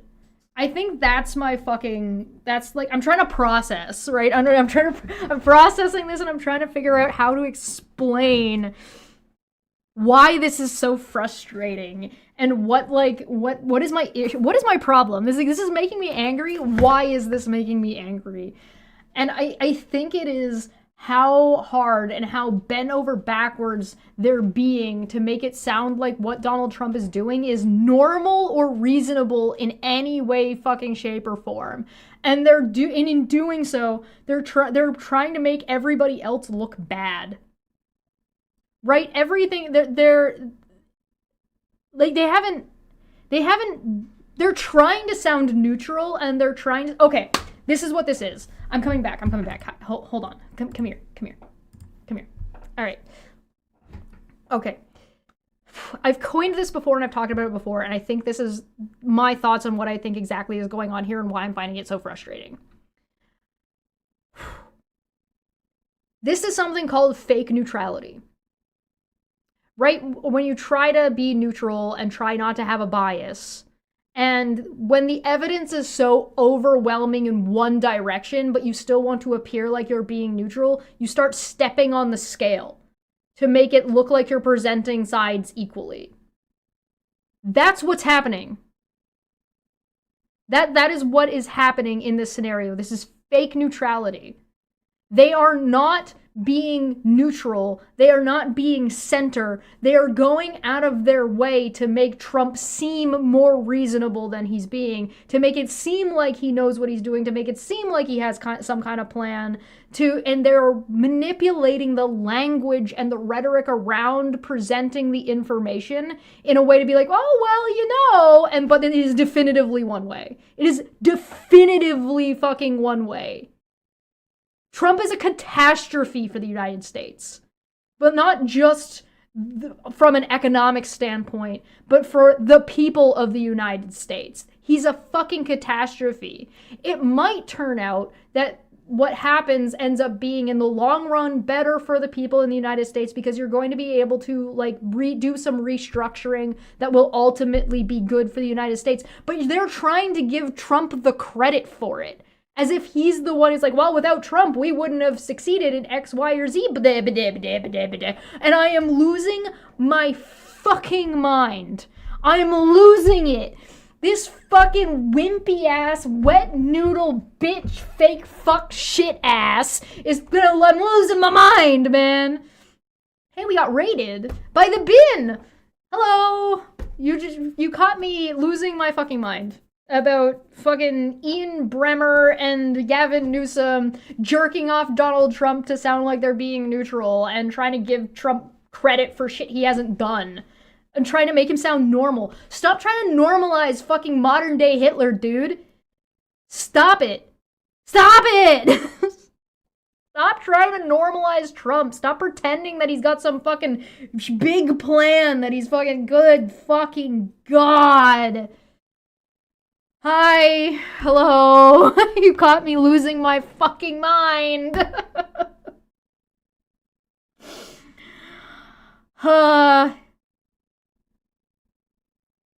Hello, welcome. You're missing a proper... Yeah, no, I'm crashing out, man. I can't. That's what this is. This is fake neutral. They're playing fake neutral. That's what's happening. They are pretending to be neutral, and in doing so, they are tipping the scales of both misrepresenting the information and presenting things in a way that is just patently untrue. Right? That's what's happening. That's what they're doing. And I just don't, this doesn't benefit anybody. At best, this is opportunistic. At best. And it's only on, an individual personal level. It's not gonna fucking help. Oh, yeah, I'll change the scene back. Yeah. Okay, saying the talking about the IDF like that, and talking about Ukraine and the way they are, is infuriating. Infuriating.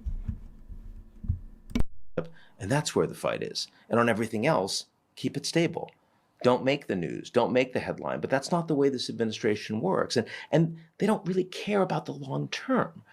Right? That's the problem. So short term, this is going to look like a lot of wins, because you can point to the Europeans and say, look at how much they're doing and look at how much they're lifting. And, they're really, when Zelensky last came over to the White House, look at how the Europeans all came with them. And we're all sitting there sort of being lectured to by the American president. Doesn't that mean the Americans are showing leadership? And to a degree, the answer to that is yes. It sounds like all you're telling me is, so the Americans are going to lie to their own people to seem like what they're doing is good and that they're doing good things. That's not impressive. And then you're giving that lie credence by saying yes. Well, but no. The answer is no. The answer is it's not Trump doing this. It's the rest of Europe circumventing the United States that's doing this. These are not wins. Yeah, the fact that you think that these are wins or could even be presented as wins just says, so you're just gonna lie.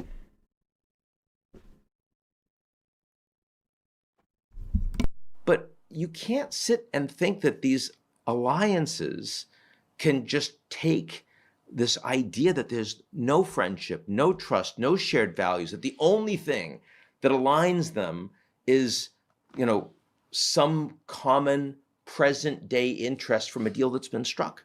That's not an alliance. You talk a lot. Especially when you've got a guy who goes back on all of his deals all of the time. Correct. You don't have alliances anymore with the United States. The United States has next to no alliances with anybody. 100 deals in 100 days. Bitch, where?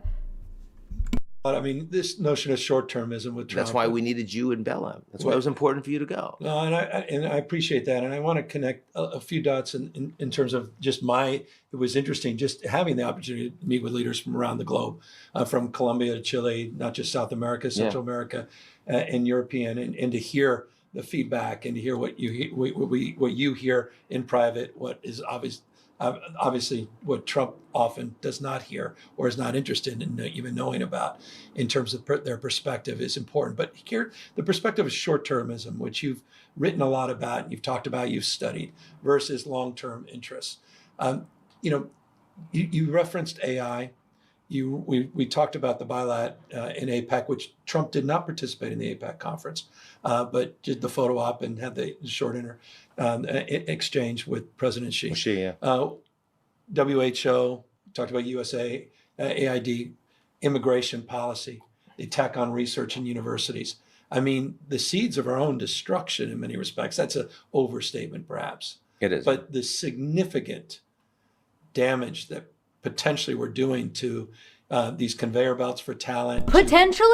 Why do you keep throwing these fucking words at? Why do you keep throwing these qualifiers in here? Why can you not just blatantly say something for what it fucking is?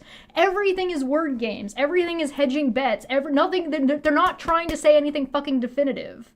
Well, let me just list off this bunch of bad shit and say, oh look, they're gonna point to this as a win, and yes, but maybe. This formula, some would say, for success that has defined the American dream, certainly defined California dream. Those seeds have been planted. I mean, mass immigration or deportation, rather. Issues. The seeds have been planted. Yeah, I mean, it's great if you plant seeds. You know what's not so great? Salting the earth and fucking going around all your farmstead with a fucking blowtorch. Jesus Christ. Around the universities, which we're feeling here in California, disproportionately $584 million of grants, for research grants, NIH, NSF grants, $1 billion extortion fee and fine that Trump wants from the UC system. You mentioned what China's doing as it relates to potentially getting the best and the brightest in first round draft choices, because we've seen a significant decline in international students. I think 17% 1 year, so far, year over year. What do you make of all of that? And are we, again, am I overstating the impacts in the medium and long term in terms of the damage that'll be done? These alliances, truth, trust, these relations, easy to damage stuff, hard to build those things back. So I think you can't look at the whole elephant. All of the damage that's being done to so much American trust and soft power and commitment that has been undone, unwound for unnecessarily, and think that it's all just going to be fine because these countries have nowhere else to go. It is true that they have nowhere else good to go. Yeah. Right? There is no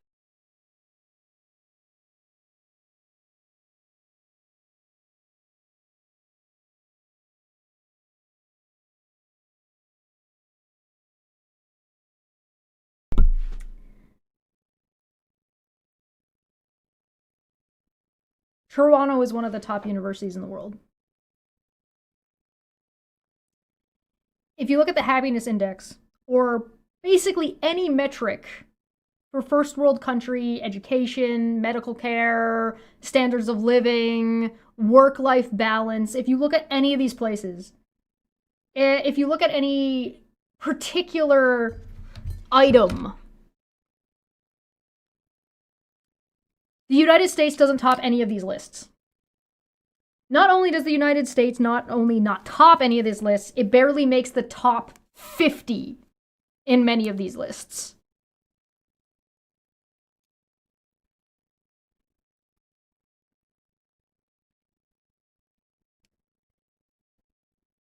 The United States is not the top of education.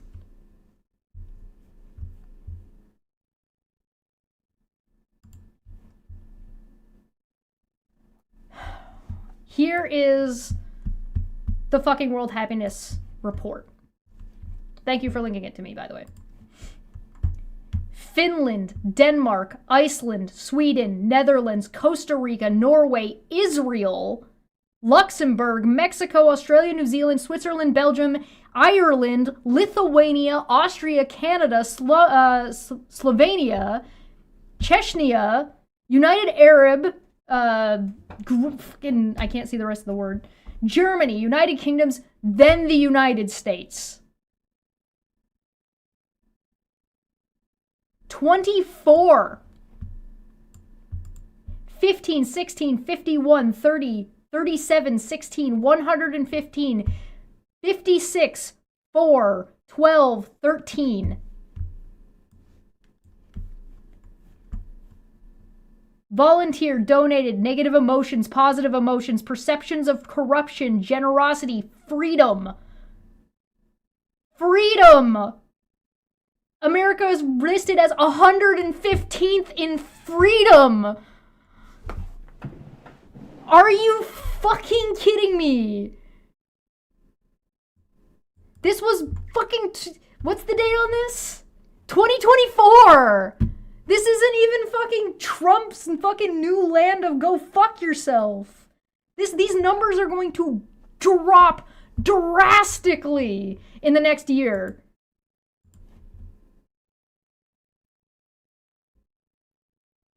Are you fucking kidding me?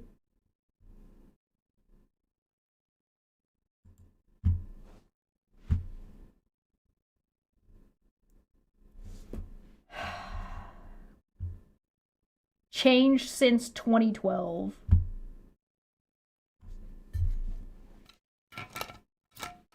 Unfucking believe they have nowhere better to go.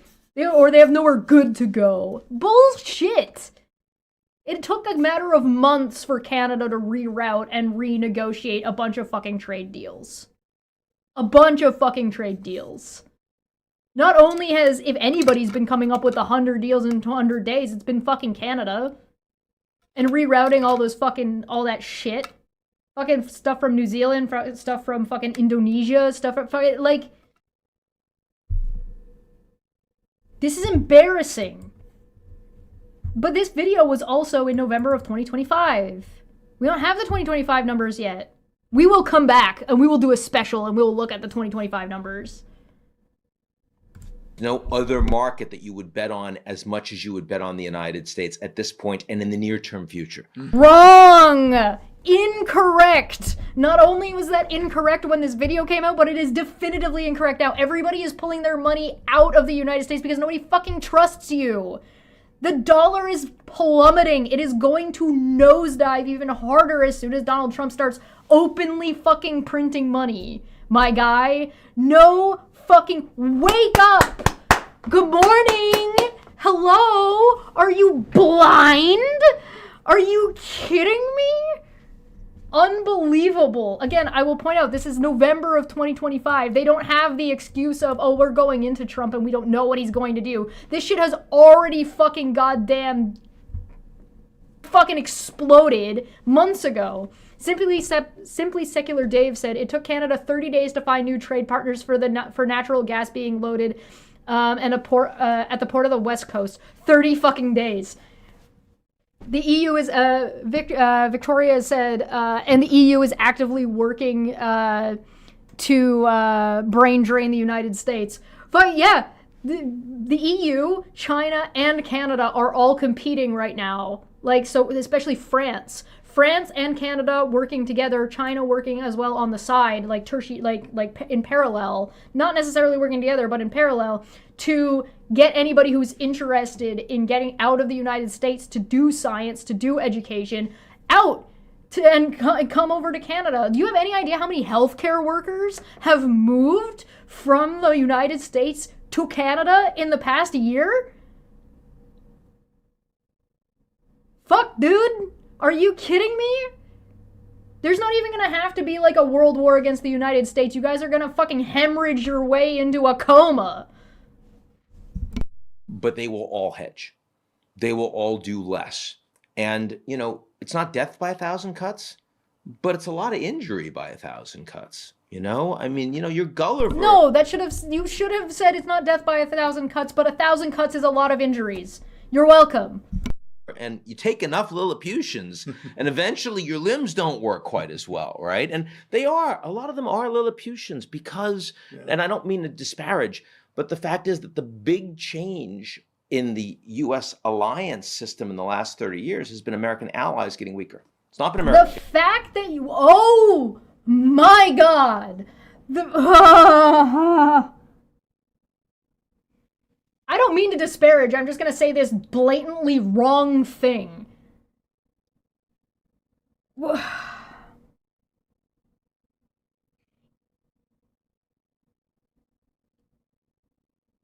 Canada is now directly trading with Mexico, bypassing U.S. logistics? Correct.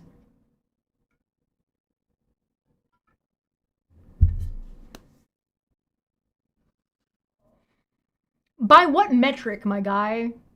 By what metric? The fact that you're even called, like, look, let me play this again. Look at this shit. And I don't mean to disparage, but the fact is that the big change in the U.S. alliance system in the last 30 years has been American.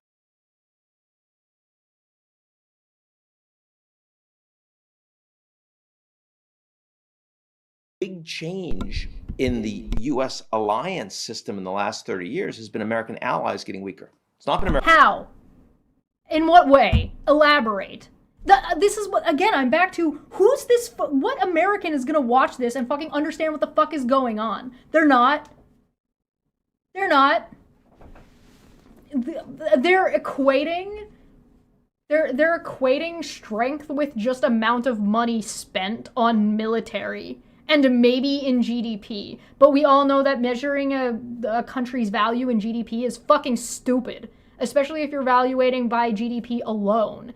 And if you're just going to evaluate how strong a country is based off how much of its GDP it spends on its military, you are clearly not understanding the way fucking war functions, or what makes a country a good country. I am back to, just because you gorged yourself and overbloated yourself like a fucking nurgling does not mean the rest of us have gotten weaker.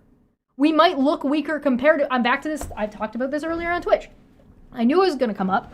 If you remove the United States from the map and you gauge all of the other countries' fucking military capabilities, Canada is nigh the top of that list. In training, in expertise, in it, like our equipment, that's a, we struggle in our equipment. But we are near the top of that fucking list. But nobody notices how good and strong we are all the time because we're literally sitting next to fucking Donald McTrump over here and America's over-bloated fucking nonsense. So you actually think that shoving, it's just not how logistics work in war. Again, if you want an example of how that is 100% not how logistics works in war, go and look at what's happening in Russia and Ukraine. Russia was considered a world-dominating power in military structure. And they go to invade Ukraine, and they fucking ate shit. And they keep continuing to eat shit. And, Unquiet makes a good point. Really good point. The US is $38 trillion plus in debt. You want to know who owns a good portion of that debt? China. You want to know who owns the other good portion of that debt? Canada. Like, my guy, what the fuck are you talking about? What the fuck are you talking about? How? The rearmament of Europe is already underway and has already been happening. They don't even get the excuse of, well, we had this conversation early on. Fucking hell! Yeah, the EU ain't nothing to sneeze at. Fucking literally everybody else has been carrying the United States on their fucking back, and the United States has mistaken that for being, like, thinking they're taller than everybody else. What a fucking joke! America getting weaker. The American allies have not invested. America has definitively been getting weaker, especially with Donald Trump. Especially with fucking Donald Trump. America's alliances have been getting weaker and weaker and weaker over time. Afghanistan was a fucking embarrassment. Oh my god, this is all coming from their fucking overblown assumptions of what they did in World War II. Oh my god, this is fucking World War II propaganda. America hasn't won a war ever. America's never embarrassment. Iraq was a fucking embarrassment. Iran was a fucking embarrassment. They didn't win in fucking, fucking Vietnam. Fucking, yeah, failed in North Korea. Joined World War II super duper late. Fucked up their D-Day mission. they didn't even do that right. Remember the Alamo, guys. Oh my fucking god.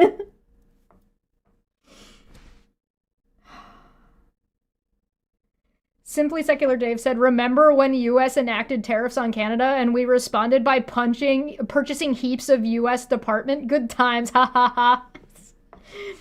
Fucking the United States isn't winning the economic trade war that it started this past year.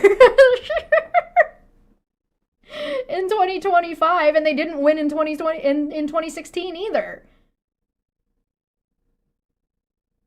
China and Canada just call in the debt in square meters.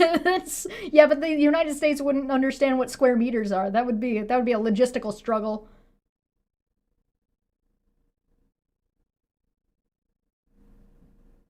The United States was notoriously late to the D-Day mission.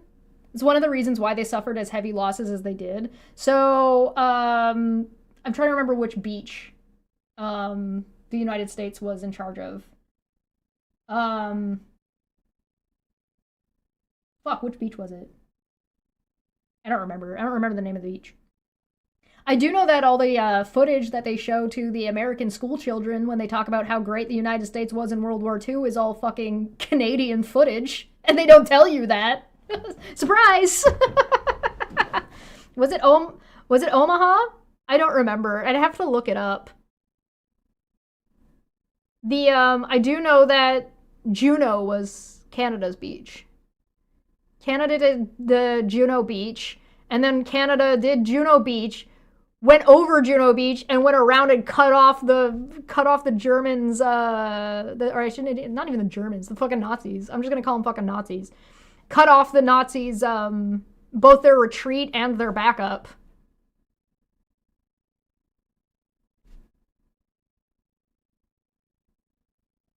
Read a book! They are not growing. And you're talking about EU? EU, UK, Canada, Japan, Australia, South Korea. Yeah. Well, at least he listed us. Not growing, guys. Canada's not growing. Hasn't been growing in 2025 at all. I don't know what you mean. No growth in Canada. Not even a little bit. There's no growth in the EU. UK's not growing. Australia? Nope. Not at all. South Korea? No, South Korea hasn't been doing dick shit anything. I don't know what you're talking about.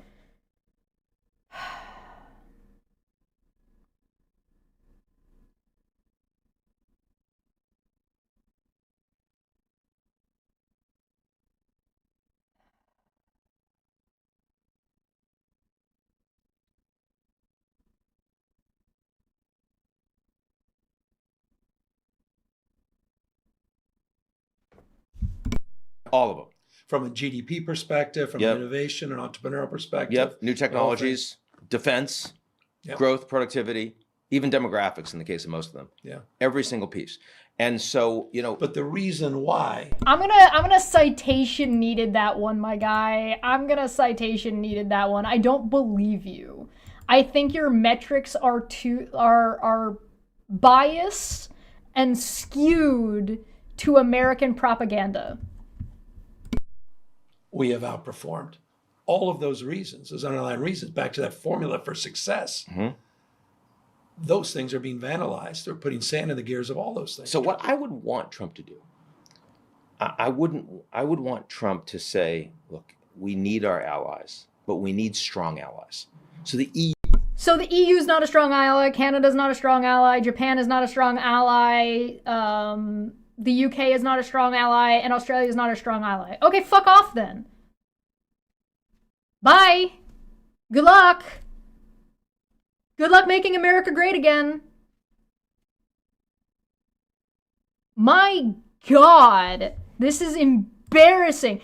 Gee, I don't know, has Trump ruined America's reputation around the world? How does the rest of the world view the United States? Poorly. And it's not just because of Trump. It's because of you. And the way you behave. EU is not a threat to us. We don't want the EU to break apart, where we have much stronger relations. What the fuck makes you think you have any control about the EU breaking apart? What the fuck does America have to do with whether or not the relationship between the EU members is a strong relationship or not? What the flying fuck are you talking about?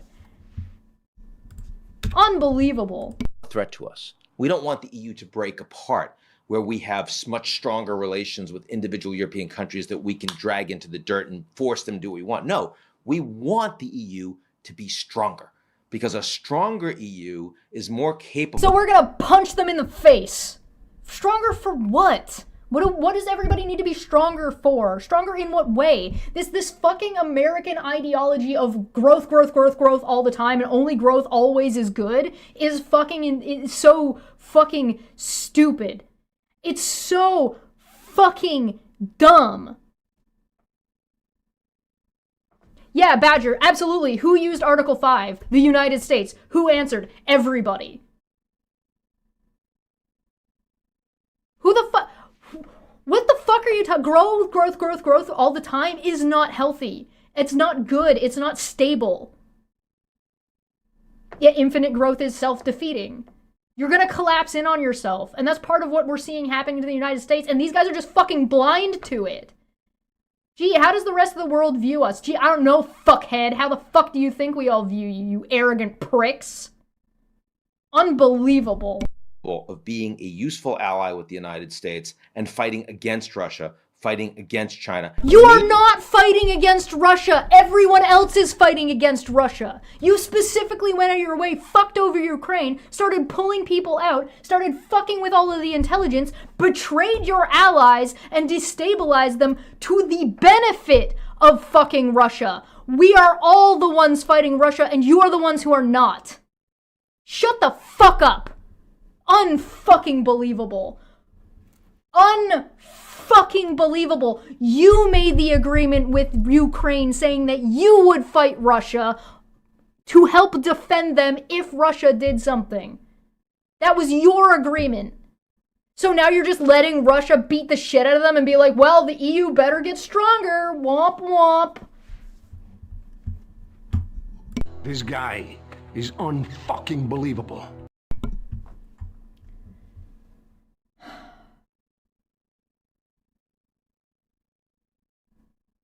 You know, originally when I first started watching this video, this is part 2. When I first started watching this video, I was like, well, you know, I don't know these guys. I don't know too much about them. I don't have like a lot of that baggage of people hating Gavin Newsom. And admittedly, I'm finding Gavin Newsom less troubling in this interview than I'm finding Ian.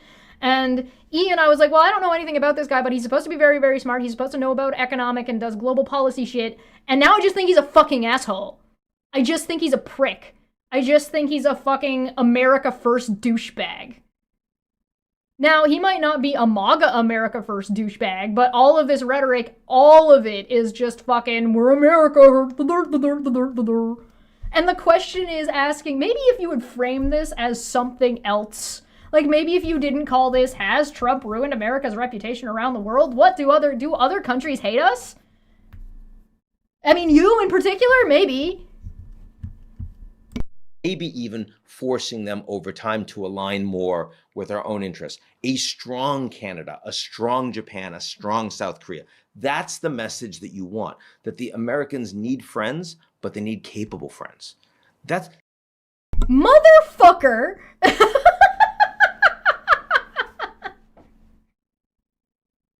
Bitch! The rest of the world is already moving on without you, and you just haven't noticed. What benefit is it to be your friend, guys? It's nice that you think you want strong friends. What makes you think any of us want to be friends with you at this point? And I'm not saying that all of these countries are going to stop trading with the United States or dealing with the United States completely. No, of course not. Of course we're still going to trade, but it's never going to be on these terms you had the best terms you ever had and you were ever going to get, and you shit all over them. And now you're only gonna get worse and worse and worse opportunities. Yeah, Red Cedar put it well. Unfortunately, they had capable friends. They've moved on. This is fucking this American exceptionalism, thinking America is the best. All this is huffing your own supply. That's all this is. This is just, you've huffed so much of your own fucking supply that you just do not fucking, you think you're at the top of the pile, thinking, like, not realizing that a pile needs stuff below it to be at the top of. Those AI stories from the Twitch stream really highlight the dumb American mentality. Yeah, this is so fucking stupid. And these are, like, leaders. These are intelligent, educated men in positions of power, leading people and leading groups on the global scale. And these fucking dumbass motherfuckers have been eating red, white, and blue paint chips. Fucking Christ. And they don't even realize it. They don't even realize how much of this they're fucking huffing. Unreal. There's still more to this. I don't even want to listen to, and there's no value in listening to any more of this. I'm going to do part 3. I'm going to do part 3 next week. I can't, I have to stop for a minute because, like, this is unbelievable. This is actually unfucking believable. Yeah, it's lead paint. Of course it's lead paint.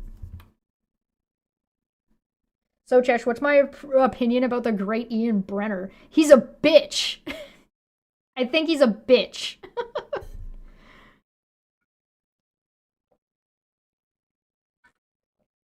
Stop huffing so much copium.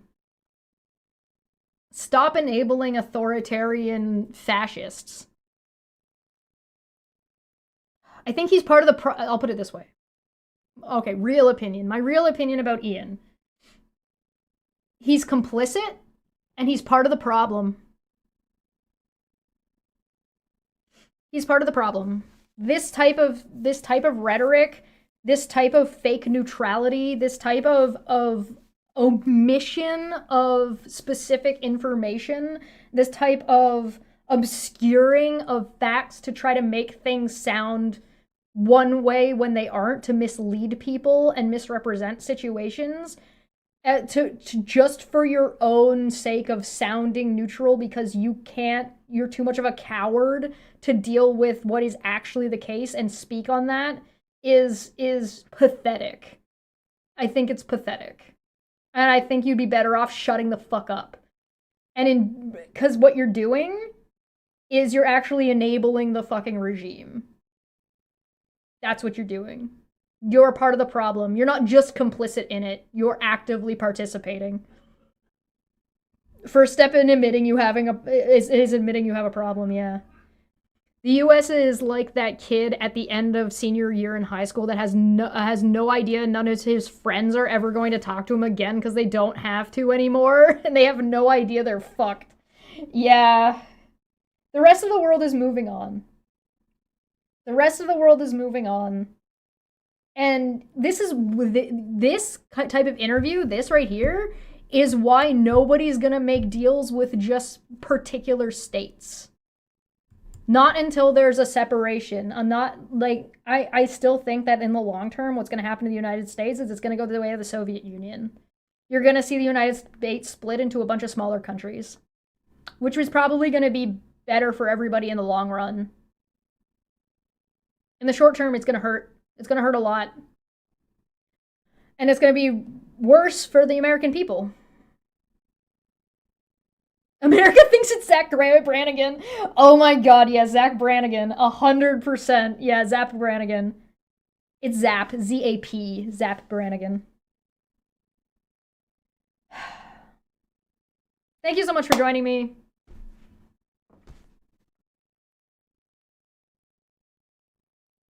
This was insulting. It was insulting to my intelligence, and now I think so. Before I was being more tentative because I don't know a whole lot about like what's going on with the Abraham Accords and what's going on with the U.S.'s involvement in the Middle East. And now I think not only was I thinking that I was getting bullshitted, but now I think that whatever they said about that was equally as bad as whatever they're saying about Europe right now. That's what I think. That's what I think. Zep Brannigan is a character from Futurama. He's the guy who's like, I am Zep Brannigan, time to go do a thing, and he does like the worst, most idiotic thing, and he's completely narcissistic. Kif, bring me some more regime change. Kif, we have a conundrum. Search them for paper and fetch me a rock. I neglected to tell you that in 2010, Ian Bremmer told me that Afghanistanis weren't yet developed enough for political freedom. You personally? He told you that first off, hold on, I have two questions. One, he told you that personally? And two, he said fucking what?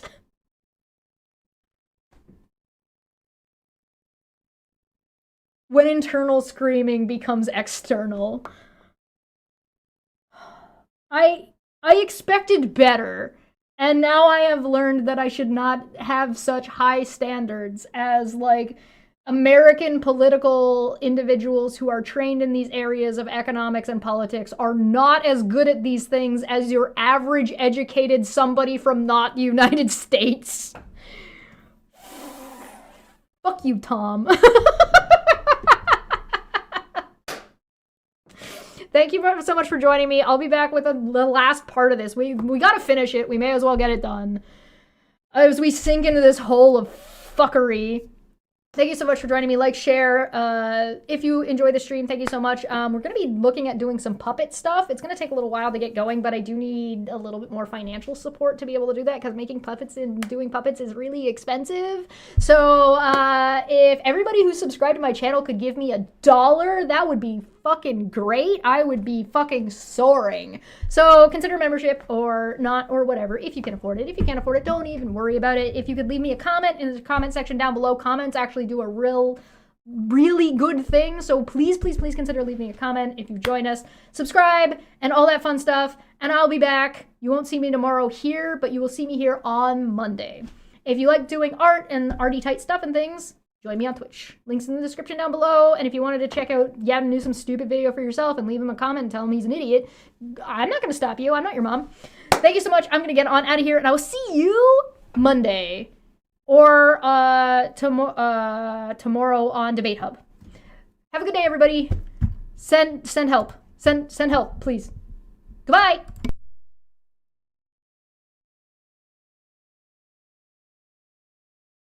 I disagree infinitely about the way that was dumb, and I hate it.